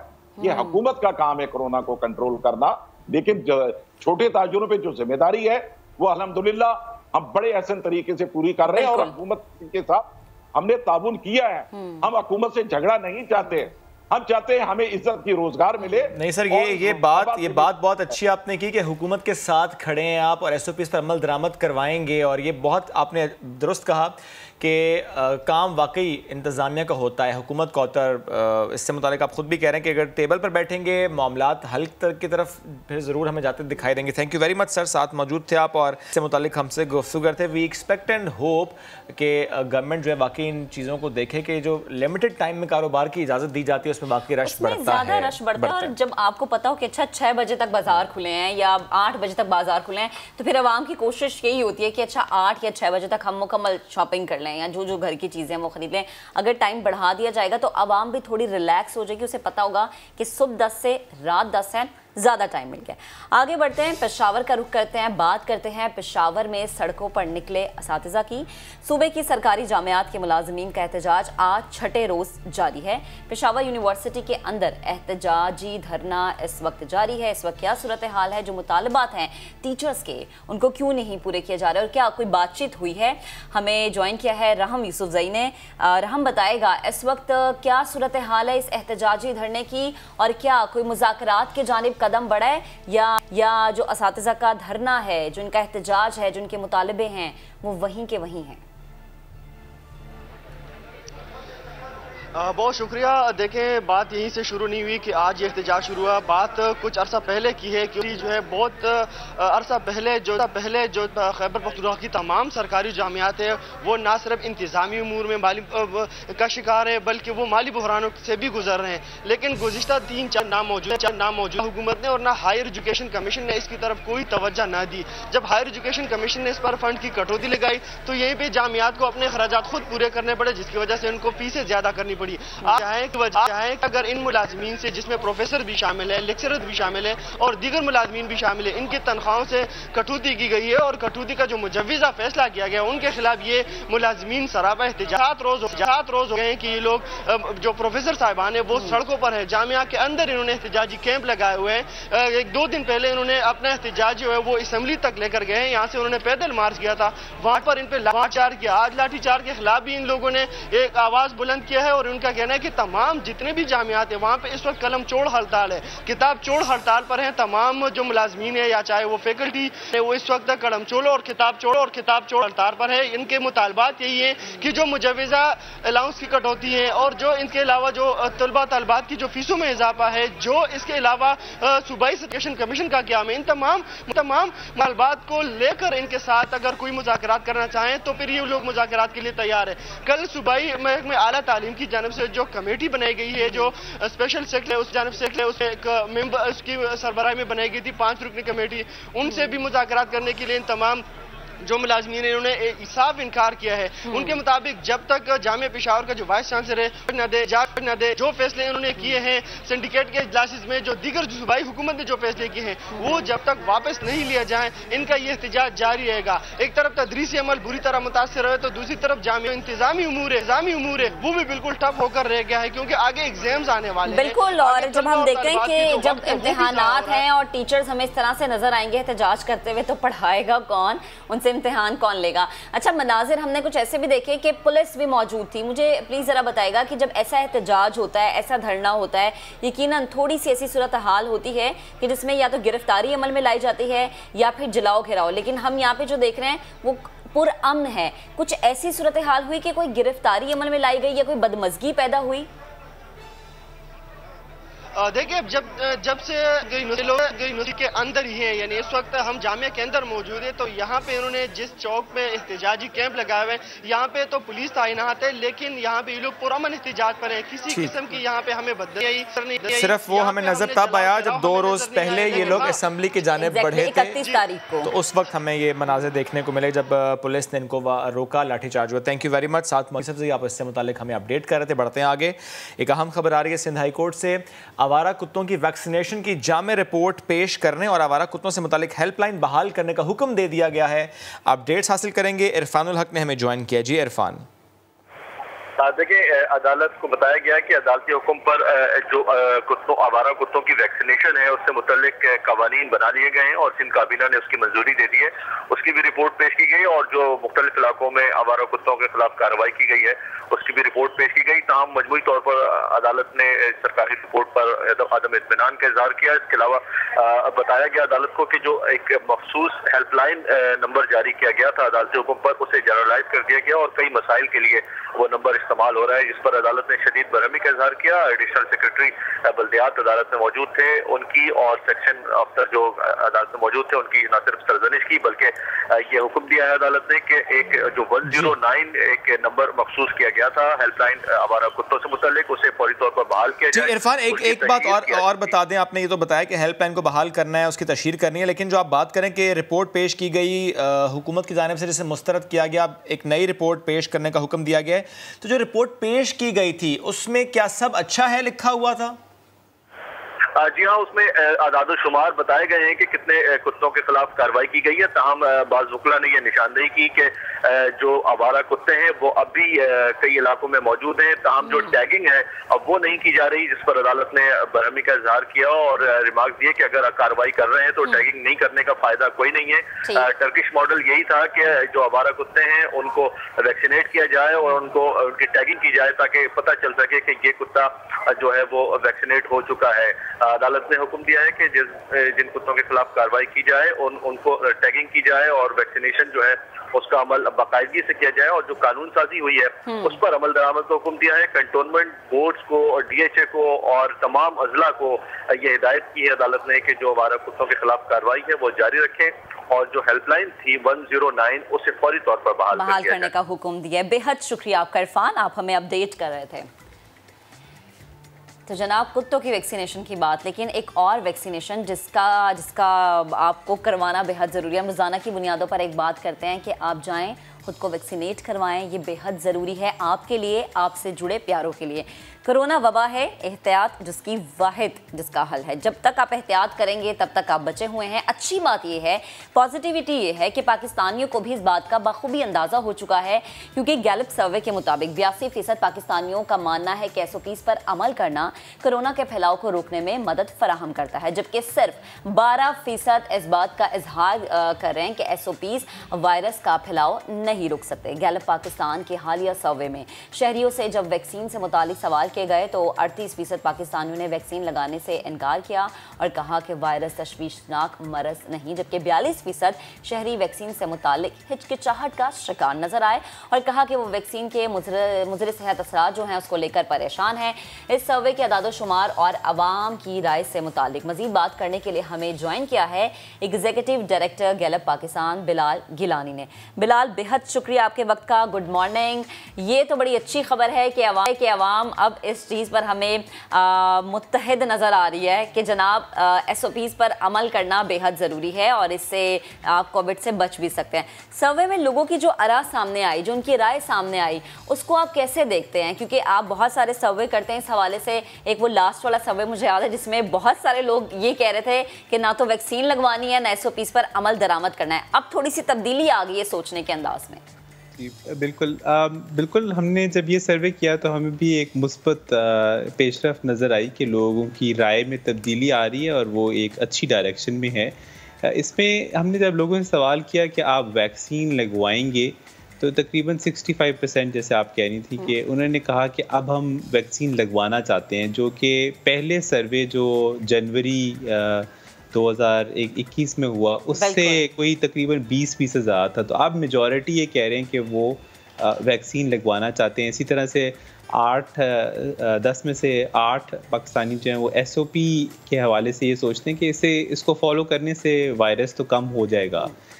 मगर तशवीशनाक बात जो अभी भी रहती है वो ये कि ये जो तकरीबन 1/3 पाकिस्तानी हैं जो वैक्सीन नहीं लगवाना चाहते, उनमें जो ख्यालात हैं वो इस तरह के हैं कि हमें नहीं कोरोना होगा तो इसलिए हम वैक्सीन नहीं लगवाना चाहते, क्योंकि कोरोना अगर हमें होगा ही नहीं तो हमें फिर वैक्सीन की क्या ज़रूरत है। They still believe that corona doesn't exist. बिल्कुल ऑलमोस्ट 40% का ये ख्याल है कि कोरोना एक कंस्पिरेसी है। तकरीबन इतनों का अभी भी ये ख्याल है कि कोरोना एग्जिस्ट नहीं करता। अच्छा, ये जो आपने कहा कि इतने फीसद लोग ये समझते हैं कोरोना एग्जिस्ट नहीं करता, ये क्या शहरी इलाकों से इनका ताल्लुक है या देहात से इनका ताल्लुक है? जी, अनफॉर्चुनेट बात ये कि शहरी इलाकों में ऐसे सोचने वालों की तादाद गाँव से देही इलाकों से एक्चुअली ज़्यादा है। जी, इसकी वजह हमने थोड़ा दरियाफ्त करने की कोशिश की तो मालूम ये हुआ कि बहुत ऐसे लोग जो सोशल मीडिया को अपना की इंफॉर्मेशन सोर्स कहते हैं, उनमें इस तरह की कंस्पिरेसी थेरीज और miss information, disinformation, fake news उसको वो क्योंकि ज़्यादा देखते हैं तो इसलिए उनके जहन में ज़्यादा तशवीश उभरती है। इसमें हमें ये भी महसूस हुआ कि आहिस्ता पाकिस्तान में एक बहुत बड़ा मसला ये भी होगा कि वैक्सीन की फराहमी जो है वो इस वक्त तक शहरों तक महदूद है। तो जैसे जैसे वैक्सीन शहर में दस्तयाब होती गई तो लोगों की हिचकिचाहट में भी कमी आती गई। अच्छा। तो बाकी पाकिस्तानियों के लिए भी जब वैक्सीन उनको नज़र आएगी, जब हम गांव तक वैक्सीन पहुंचाने में कामयाब हो जाएंगे, छोटे शहरों में जब इसका स्ट्रेस होगा कि लगवाएं, आपने शायद देखा होगा कि तकरीबन इस्लामाबाद शहर में 30% इस्लामाबाद को हुकूमत का दावा है कि वैक्सीन लग चुकी है, मगर अगर आप किसी कसूर शहर चले जाएं तो वहाँ शायद 1% भी नहीं है। Very right. कसूर अगर आप इंटीरियर सिंध चले जाएंगे तो वो 1% भी बहुत वहाँ पर इससे भी तो क्योंकि वैक्सीनेशन और आई थिंक ये एक बहुत बड़ा मरहला था और मैं हुकूमत को भी कंग्रेचुलेट करना चाहता हूँ कि पाकिस्तान काफ़ी अनयूजुअल नंबर्स वैक्सीनेट कर रहा है। अगर आप फॉलो करें तो तकरीबन एक दिन में 3.25 लाख लोगों को कल वैक्सीन लगी और ये नंबर बतदरीज 1 लाख से 3.25 पे आ गया है तकरीबन। बल्कि बिलाल साहब अब तो यूं भी कहना चाहिए कि अब वैक्सीन मौजूद है, वैक्सीन लगाने वाले मौजूद हैं, सेंटर्स मौजूद हैं, रश नहीं है, लोग कम हैं। सोच शायद यही है सोशल मीडिया की वजह से। इसमें कुछ मनफी सोच पाई जाती है और कुछ मिस इन्फॉर्मेशन भी पाई जाती है वैक्सीन के हवाले से। हमने सर्वे किया तो तकरीबन 10 में से 4 पाकिस्तानियों का ये भी ख्याल था कि वैक्सीन जो है ये मुफ्त में नहीं लगेगी, जो कि बहुत ही अलार्मिंग हाई नंबर है, क्योंकि आमतौर पर लोगों का ये ख्याल होता है कि हेल्थ हासिल करने के लिए, हेल्थ फैसिलिटी तक पहुंचने के लिए और वहाँ पर किसी डॉक्टर को फीस देनी पड़ेगी। तो वैक्सीन के बारे में भी वो यही सोचते हैं कि शायद वैक्सीन जो है ये पैसों से लगेगी। तो इस तरह की आई थिंक यानी आगाही बेहद ज़रूरी है। छोटे खुसूसन जो छोटे शहर हैं पाकिस्तान के, वहाँ पर आगाही के तरीके को ऐसा बनाना चाहिए कि लोग जो हैं उनको पता चले ठीक है कि वैक्सीन मुफ्त में है, इस तरह जानना है, इस तरह से कांटेक्ट करना है। और जनाब ये जो सोशल मीडिया पर अफवाहें हैं वो मीम्स आपने भी पढ़ी होंगी 2 साल वाली, उनको ज़रा दिमाग से निकालना है। ज़रा अब बस मुझे लास्ट में एज बता दें कि जो इनकारी नज़र आए वो क्या हमारा नौजवान तबका था ज़्यादा? जी अनफॉर्चुनेटली जैसे मैं आपको बता रहा था कि शहरी इलाकों में लोग ज़्यादा सोचते हैं, मनफी रवैया रखते हैं, उसी तरह से यंग एज ग्रुप जो अंडर 30 हैं उनमें हमने देखा कि एक्चुअली वैक्सीन के हवाले से राय और कोरोना में जो कंस्पिरेसीज़ हैं इन पे यकीन जो है वो ज़्यादा पाया जाता है। अगेन उसमें भी प्रॉब्लम यही है कि उस तबके में लोग जो हैं वो सोशल मीडिया का यूज़ है। हालांकि उनको सिर्फ ये देखना चाहिए कि उन्हीं के बुजुर्ग लगवा कर आ चुके हैं vaccine, they are fit and fine माशाल्लाह, तो ख़ुद भी अब हमें उस तरफ बढ़ना है वैक्सीन लगवाने। बिलाल साहब थैंक यू वेरी मच, साथ मौजूद थे आप और इस सर्विस से मुतालिक जो स्टार्ट्स हैं उनसे शेयर करते हैं। आगे लाहौर की बात करते हैं। ट्रैफिक कवानीन की खिलाफ वर्जी करने वाले ज़रा हो जाएं होशियार, क्योंकि अब चालान फ़ौरन आपके घर पहुँचेगा। पंजाब सेफ सिटी अथॉरिटी ने हेल्पलाइन मुतारिफ करवा दी है। ई चालान से मुताल्लिक रियाज अहमद ने रिपोर्ट तैयार की है, आपको दिखाते हैं।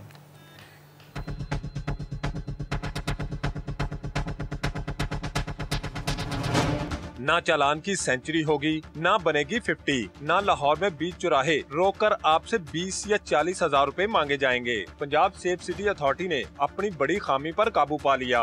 गाड़ी बैंक के नाम हो चाहे ओपन लेटर पर, बस 4 हिस्से की हेल्पलाइन पर कॉल करें। फौरी जाने चालान की मुकम्मल तफसीलात।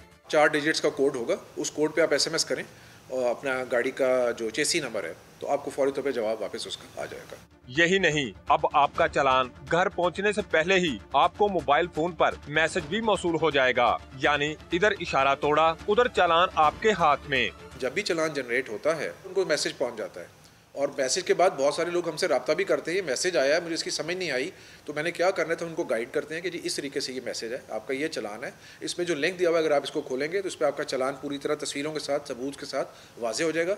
सेफ सिटी अथॉरिटी के मुताबिक दुख की बात यह है कि चालान और दूसरी कानून की खिलाफ वर्जियों पर नजर रखने वाले कैमरों में से 25% खराब हैं। ये अंधे कैमरे तवील अरसे से एक हुकूमती नजर के मुंतजिर हैं। कैमरामैन जीशान यूसुफ के साथ रियाज अहमद, समा, लाहौर।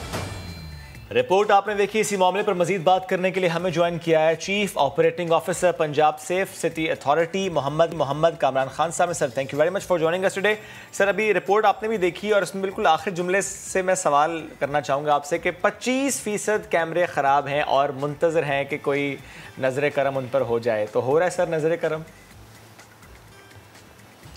जी बिल्कुल हो रही है। इसमें काफ़ी डिटेल में जिस कंपनी ने ये प्रोजेक्ट लाहौर में लगाया है उनके साथ ये थोड़े से कुछ कॉन्ट्रेक्चुअल इश्यूज बन गए थे और उसकी एक बुनियादी वजह मैं आपको बताता चलूँ, इश्यूज़ तो काफ़ी सारे उसमें क्लब हो गए थे, लेकिन जो बुनियादी इशू रही कि जब ये 2015 में प्रोजेक्ट प्लान हुआ और 16 में कॉन्ट्रैक्ट साइन हुआ, तो उस वक्त डॉलर रेट जो उनसे तय हुआ था जिस पे उन्होंने काम करना था, इसके प्रोजेक्ट के 2 हिस्से थे। ईपीसी था जिसमें कॉन्ट्रैक्ट लगना था और उसके बाद 5 साल के लिए जो इसकी ऑपरेशन एंड मेंटेनेंस है वो भी उसी कंपनी ने करनी थी। जब ऑपरेशन एंड मेंटेनेंस का काम शुरू हुआ तो उस वक्त कंपनी ने मुतालबा कर दिया कि उनका जो डॉलर रेट जब कॉन्ट्रैक्ट हुआ था वो 104 पे लॉक हुआ था, उसको अब चूंकि डॉलर 160 से ऊपर जा चुका है तो डॉलर के मुताबिक किया जाए और अगले 5 साल जो है डॉलर को ओपन रखा जाए। ये एक कॉन्ट्रैक्ट की बेसिकली एक वायलेशन थी जिसके ऊपर एक डेडलॉक आया और उसके साथ फिर और जो छोटे मोटे कॉन्ट्रैक्ट के इश्यूज थे वो भी क्लब हुए और इस पे इन पे डिटेल डिस्कशंस हुई, नेगोशिएशंस होती रहीं मुख्तलिफ हुकूमती लेवल पे और अल्हम्दुलिल्लाह अब इनसे तकरीबन मामलात हल हो रहे हैं और अप्रूवल के लिए गए हुए हैं। जैसी अप्रूवल होती है ये कंपनी वापस आ जाएगी और आप देखेंगे इंशाल्लाह ताला जल्दी 100% कैमरे ऑपरेशनल हो जाएंगे। बिल्कुल कामरान साहब, जब ये 2015 में शुरू हुआ था, सेफ सिटी की बड़ी गूंज थी, तो लाहौरी बड़े खुश हुए थे कि एटलीस्ट एक ऐसी चीज़ मिल गई है जिससे सोचने और समझने के बाद हम अपने आप को महफूज समझेंगे। ये जो ई चालान की हम बात करें, ये पहले भी होता रहा है, पहले भी घरों में भेजे जाते रहे ताकि माँ बाप को पता चले या घर के बड़ों को पता चले कि अच्छा कैसे गाड़ी या बाइक चलाई जा रही है। मुझे बताएं कि इन चालान से क्या आपने देखा कि कानून की अमलदारी में कोई हमें डिफरेंस नज़र आया? कि पहले होता ये था कि पहले लोग इसको सीरियस नहीं लेते थे, अब लाहौरियों में इतना शऊर आ गया है कि इस चीज़ को बहुत ज़्यादा हद तक सीरियस लिया जाता है। तो क्या पहले की निस्बत अब ये चालान कम हुए हैं या भी उतनी ही तादाद में आते हैं? जी बहुत फ़र्क पड़ा है। मैं अगर ये कहूँ तो गलत नहीं होगा कि सेफ सिटी अथॉरिटी को जो रिकग्निशन मिली है पूरे लाहौर में, एक पैदल चलने वाले से लेके गाड़ी, मोटरसाइकिल, तांगा, रेडी, बस सवार, हर किसी को जो महसूस हुआ है कि लाहौर में कोई चीज़ नहीं हुई है, वो उसकी बुनियादी वजह ई चालान है। इसने एक ऐसी डेटरेंस क्रिएट कर दी है लाहौर में कि लोग को मजबूर हो गए हैं कि वो कवानीन की पाबंदी करें और ट्रैफिक वायलेशंस को कम से कम करें। मैं आपको एक मिसाल देता हूँ कि लाहौर में जब हमने ये चालान शुरू किया तो एक वायलेशन से स्टार्ट लिया 23 सितंबर 2018 को जी, और उस दिन सिर्फ रेड लाइट की वायलेशन से चालान किया। सब्सिक्वेंटली फिर आने वाले जो चंद हफ्तों में, महीनों में हमने 3-4 मजीद इसमें वायलेशन हम कैप्चर कर रहे हैं। वैसे जो ट्रैफिक कोड है उसमें 24-25 वायलेशन हैं, उसमें से हम 5-6 वायलेशन ऐसी जो हमारे कैमरों के जरिए फ़िलहाल हम कर रहे हैं। पहले दिन जिस दिन हमने शुरू किया तो आपके लिए यकीनन एक इंटरेस्टिंग फिगर होगा कि ये 1,15,000 दफ़ा लोगों ने ट्रैफिक के सिग्नल को काटा था लाहौर में। जो इस वक्त कम होकर तकरीबन 40 से 45 हज़ार के दरमियान रह गया जी, क्योंकि उन्हें पता कि फौरन मैसेज आ इसी तरह जो बाकी जी मैसेज आ जाएगा, सबूत के साथ आएगा।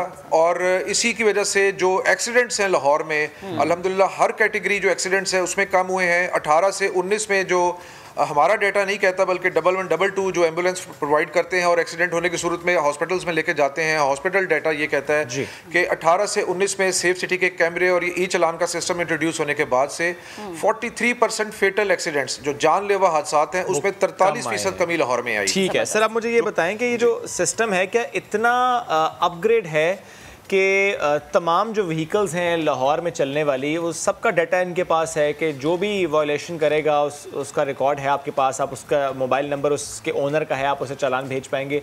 तमाम गाड़ियों का है, तमाम बाइक्स का है?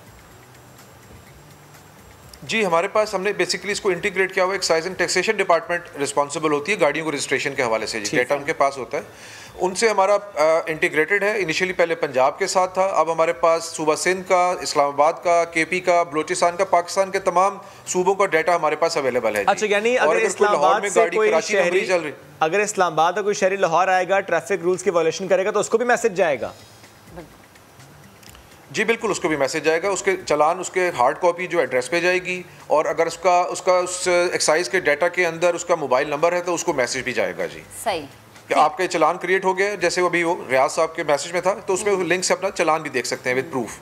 बड़ी ज़बरदस्त बात और बड़ा ज़बरदस्त काम है कामरान साहब। अच्छा, एक और चीज़, जैसे हम लाहौर सेफ सिटी अथॉरिटी की बात करते हैं, प्रोजेक्ट तो बड़ा अच्छा, लेकिन उसमें जब कैमरास के ख़राब होने की बात आती है तो मुझे ये बताएं कि लाहौर शहर जहाँ पर हम देख रहे हैं कि अब जुराइम की शरह बढ़ चुकी है, गुज़श्ता कई सालों में इतनी नहीं थी जितनी अब है, तो क्या ये कैमरास इन जुराइम की रोकथाम में भी मुआविन और मददगार साबित होते हैं कि इनकी मदद से हम जो हैं जुराइम पेशा अफराद की गिरफ्तारी हो जाए या पता चल जाए कि कहाँ पर, किस जगह पर लूट मार या शहरी के साथ ज़्यादती हुई है?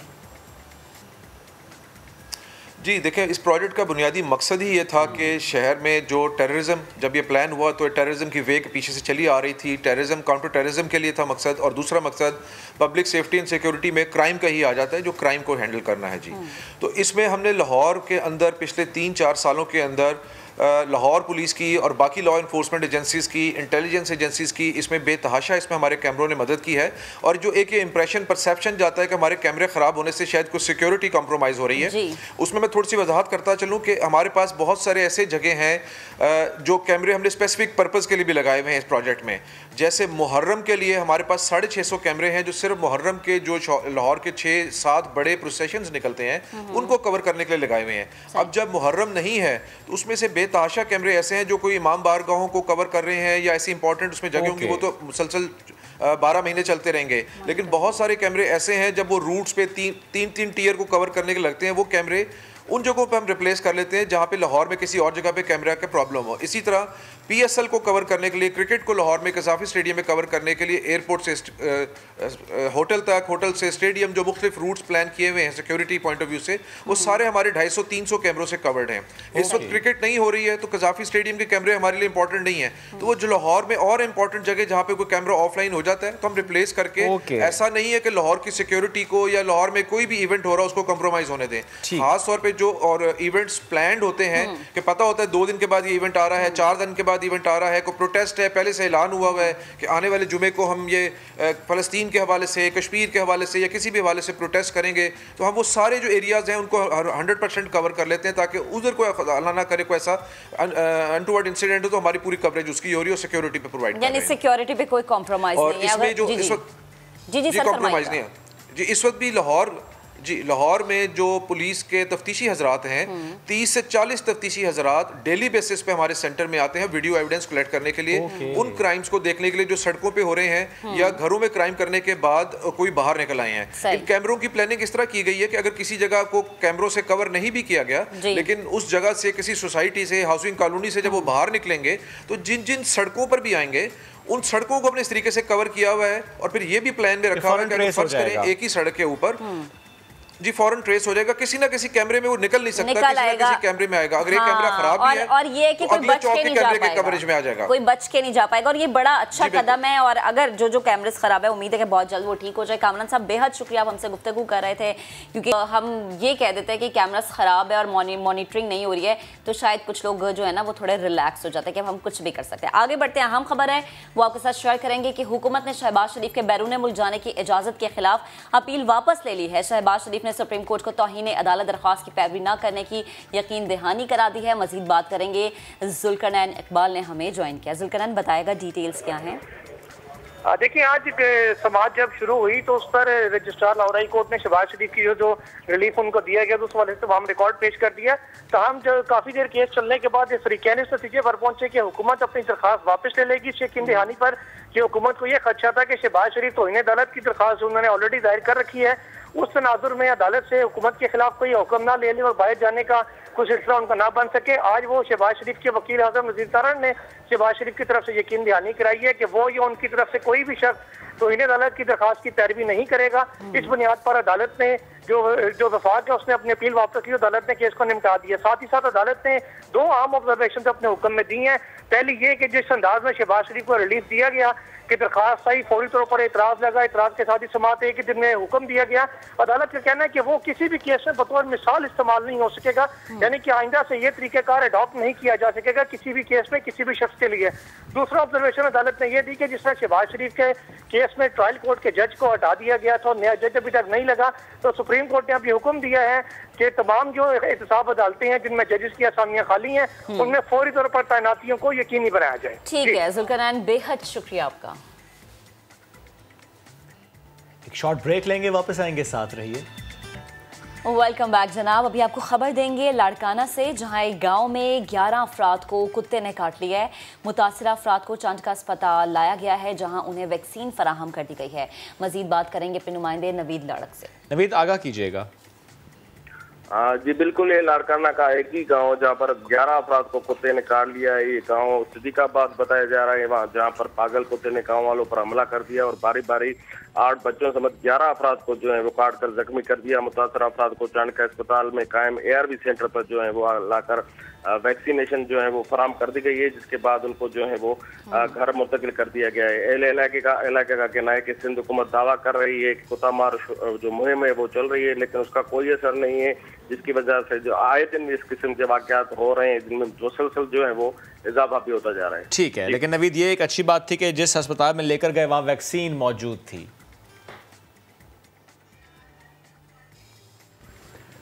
आगे बढ़ेंगे। पाकिस्तान शोबिज़ इंडस्ट्री की मारूफ अदाकारा जिया अली हांगकांग में मुकीम पाकिस्तानी बिजनेसमैन इमरान इदरीस से शादी के बंधन में बंध गई। चंद रोज़ से उनकी तस्वीर सोशल मीडिया पर नज़र भी हमें आ रही हैं। शादी पर उनके लिए नेक ख्वाहिशात का इजहार किया जा रहा है। समा डिजिटल की होस्ट फातिमा अता ने जिया अली से खुसूसी गुफ्तगू की है, जिसका मुख्तसर सा हिस्सा हम आपको दिखाते हैं।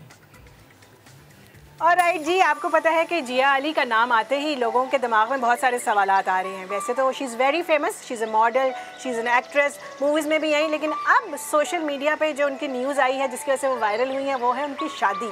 तो शादी को लेके जनाब बहुत से लोग सवाल पूछ रहे हैं और जानना चाह रहे हैं किसने कराई ये शादी, कैसे हुई ये शादी, आखिर जिया को इस उम्र में ख्याल आ गया शादी का, और वो भी इमरान के साथ, कैसे और कौन है इमरान, ये भी लोग जानना चाहते हैं। तो आइए मिलते हैं इमरान से और जिया से। अस्सलाम वालेकुम। वालेकुम सलाम। लवली कपल, बहुत बहुत मुबारक। जज़ाकल्लाह जी, बहुत माशाल्लाह, you looking very nice together. और यही लोग जानना चाहते हैं कि आखिर जिया अली ने इतनी देर से फैसला क्यों किया? देर आए दुरुस्त आए। ये तो है, लेकिन दुरुस्त कैसे आई ये भी बताएं। दुरुस्त ऐसे आए कि मैं तो कोई रिश्ता ढूंढ रही थी, साफ बात है, पिछले कुछ सालों से शादी जोर से आई हुई थी मेरे और इनके बहुत रिश्ते आ रहे थे। इनकी मोबाइल फोन में कोई 101 रिश्ते मौजूद है, यानी कि ये अरेंज मैरिज है, हम कह सकते हैं। 101 रिश्ते नहीं, लव मैरिज है। अल्लाह की तरफ से अरेंज, दोनों तरफ से। आप बता नहीं रहे ना हमें। नहीं, लेकिन मैंने बताया आपको कि अल्लाह की तरफ से अरेंज्ड है और लव भी कह सकते हैं। देखिए अरेंज तो हो ही जाती है, लव मैरिज तो अरेंज हो जाती है। We are mature people, we both decided that we will marry. So ये रिश्ता लेके आए मेरे घर पे, इन्होंने मुझे पहले पूछा, मैंने कहा हाँ अच्छा है, इंसान है, good catch. Okay, so you were catch कर लिए। इमरान, मैंने सुना आप इनके लिए गाने भी गाते थे और आपकी आवाज़ बड़ी अच्छी है। गाने गाते नहीं थे, रोज गाते हैं। अच्छा, रोज गाते हैं अभी भी? गाता नहीं हूँ, मुझे यकीन जानिए नहीं। अच्छा, कोई ऐसा गाना जिसको जिया के लिए आपने गाया और शायद उसी गाने से इम्प्रेस होकर जिया ने हाँ कर दी हो? इन्होंने आई डोंट नो क्यों हाँ कर दी है, लेकिन अच्छा डिसीजन लिया इन्होंने। रही बात गाने की, वो मेरे बस का काम नहीं। आपके बस का काम नहीं? जिया गाते अच्छा है, गुनगुनाते बहुत अच्छा है, and he has this real feeling to impress anybody else. मैं ज़रा ज़्यादा इम्प्रेस होगी। अच्छा, मैं चलो ब्याह कर लेना। ब्याह कर लेना। तो अब जिया जाएंगी हांगकांग या हांगकांग से इमरान पाकिस्तान आएंगे? जी, मैं आऊँगा वापस, जो कि मैं आ चुका हूँ, और ऑफ कोर्स ट्रैवलिंग होगी हमारी, जाते रहेंगे हांगकांग भी और जहाँ पे भी। Okay, he loves traveling, he can't sit at home। हम सुबह सुबह बीच पे चले जाते हैं कराची, यहाँ होंगे तो पार्क में निकल जाएंगे।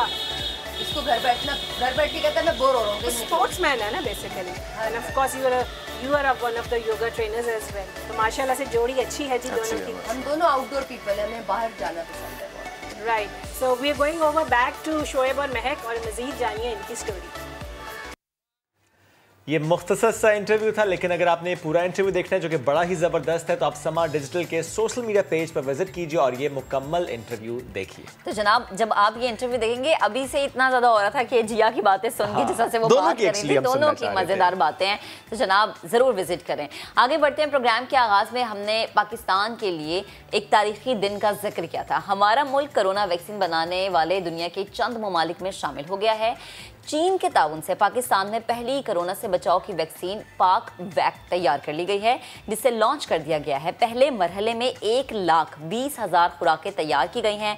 पाकिस्तान की ये बड़ी कामयाबी है और इस कामयाबी का जिक्र करना बेहद जरूरी है। इस पर बात करने के लिए हमें ज्वाइन किया university of health sciences Lahore के vice chancellor professor doctor Javed Akram साहब ने।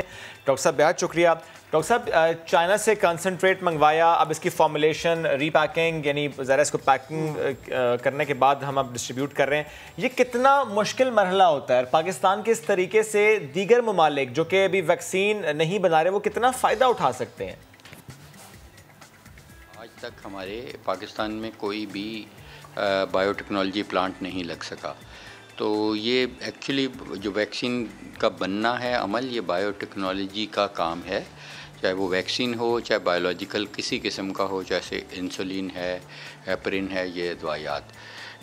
तो इसलिए ये एक बहुत अनफॉर्चुनेट चीज़ है कि ये एक सेक्टर जो है काफ़ी निगलेक्ट का शिकार है।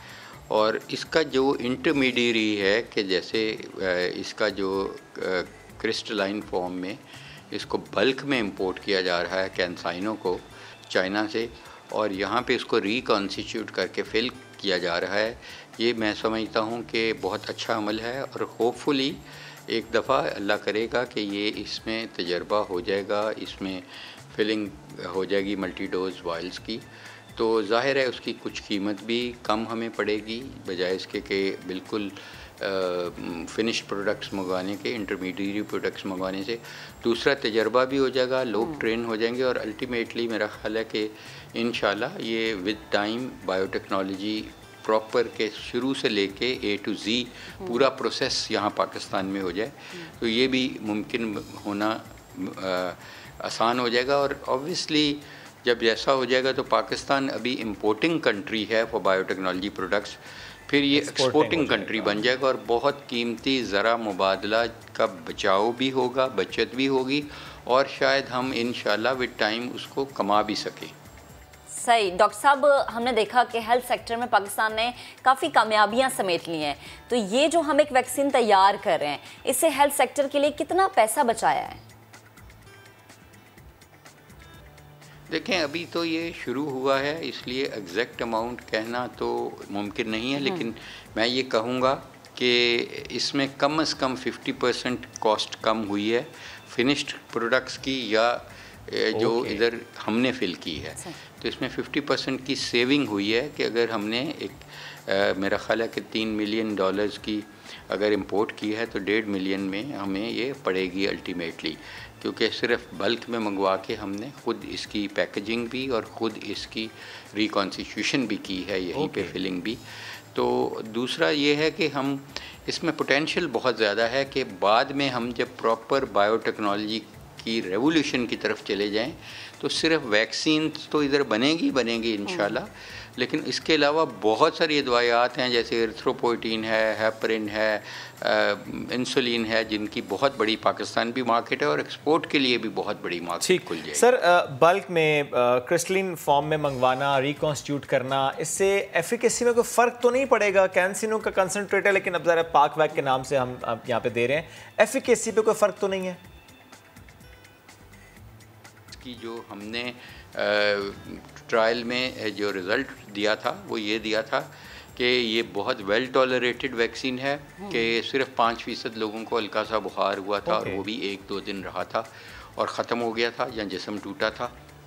दूसरा, एफिकेसी वाइज 100% ये मुवस्सर सी कि आपके प्रिवेंट करने में सीरियस डिजीज़, कि आपको कोरोना अगर हुआ वैक्सीन लगाने के बाद कैंसाइनो का, तो वो सीरियस नहीं हुआ, आपकी जान नहीं गई, आप वेंटिलेटर पे नहीं गए, आपको हाई फ्लो ऑक्सीजन नहीं लगानी पड़ी, आपको हॉस्पिटलाइजेशन की नहीं ज़रूरत पड़ी। 75% ये इफ़ेक्टिव थी कि कोरोना आपको शुरू से लगे ही ना, वायरस लग ही ना सके। तो बहुत अच्छा रिज़ल्ट था, और ये बेहतर था जो कैंसाइनो का इंटरनेशनल रिज़ल्ट है मैक्सिको और बाकी कंट्रीज़ में, उनसे बहुत बेहतर था।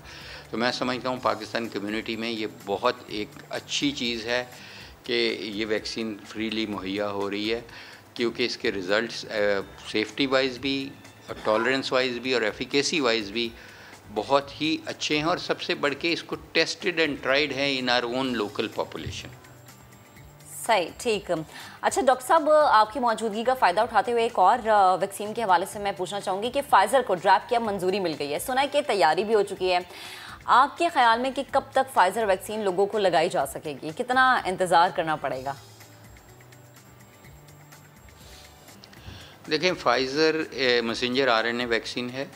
अभी दुनिया में बहुत मैसेंजर आरएनए वैक्सीन्स बन गई हैं, और मैसेंजर आरएनए वैक्सीन्स का फ़ायदा ये है कि आप कोई एक्टिव कॉन्स्टिट्यूएंट नहीं लगा रहे, आप सिर्फ एक आरएनए का एक टुकड़ा इंजेक्ट कर रहे हैं, और उस टुकड़े को कोडिंग किया गया है, उसमें मेमोरी एम्बेड की गई है मैसेंजर की, कि वो मैसेज हमारे इम्यून सेल्स को देता है कि वो खुद ही एंटीजन बनाता है, यानी हम बाहर से वायरस या उसका कोई पोर्शन या डेड करके वायरस नहीं लगा रहे, हम सिर्फ एक मैसेज दे रहे हैं अपने इम्यून सेल्स को, जो हमारी इम्यूनिटी प्रोड्यूस करते हैं उन सेल्स को, कि आप खुद ही एंटीजन बनाएं और उसके खिलाफ फिर एंटीबॉडीज खुद ब खुद बन जाती हैं। बिल्कुल ठीक है, यानी ये एक नई टेक्नोलॉजी है जिस पर आपने कहा कि और भी काम हो रहा है, बट ये बड़ा अच्छा है कि कोई डेड वायरस है, वीक वायरस नहीं, बल्कि सिर्फ मैसेज दिया जाता है। सर अब ये बता दें कि चूंकि ये गुफ्तगू सुन के और अदरवाइज पहले भी लोग जो इससे मुतालिक पढ़ते हैं वो ये कहते हैं कि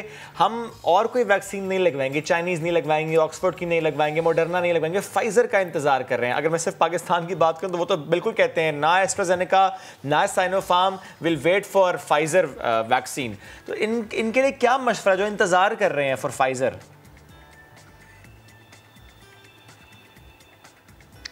मेरे ख्याल में देखें सच कोई कंपैरेटिव स्टडी तो नहीं हुई जहाँ पे फाइजर को या मैसेंजर आरएनए को चेक किया उस वायरल वेक्टर वैक्सीन्स में या सब यूनिट वैक्सीन्स में।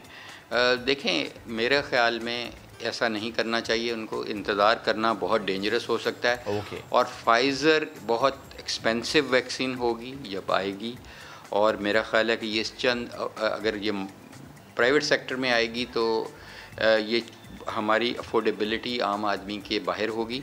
और जैसे मैंने कहा कि हमारी जो अपनी टेस्टेड ट्राइड वैक्सीन है, जहाँ जो जिनकी स्टडी हमने यहाँ की है वो कैंसाइनो है, और अभी इस वक्त राइट नाउ हम ZF 2001 की चेक कर रहे हैं और उनकी दोनों की बहुत अच्छी एफिकेसी आ रही है। आगे बहुत सारी पाइपलाइन में हम टेस्ट कर रहे हैं वैक्सीन।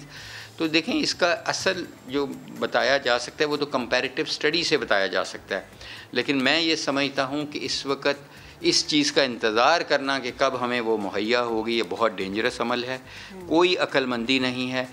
जो भी वैक्सीन आपको गवर्नमेंट दे रही है आपके नज़दीकी वैक्सीन सेंटर्स में, चुप करके वो लगा लें। अगर वो 2 डोज़ वैक्सीन है तो 2 डोजें लगाएं, सिंगल डोज वैक्सीन है तो 1 डोज़ लगाएं, और अगर 3 डोजेज़ वैक्सीन जो अब आ रही हैं जैसे हमारी ZF 2001 जिसका हम ट्रायल कर रहे हैं वो भी बहुत अच्छी वैक्सीन साबित हो रही है।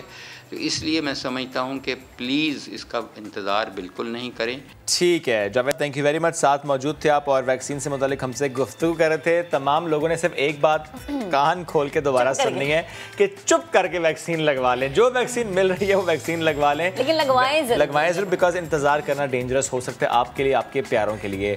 एहतियात कीजिए, मास्क पहनिए, और वैक्सीन अगर नहीं लगवाई तो जाकर वैक्सीन लगवाइए। कल मुलाकात करेंगे। अल्लाह हाफ़िज़।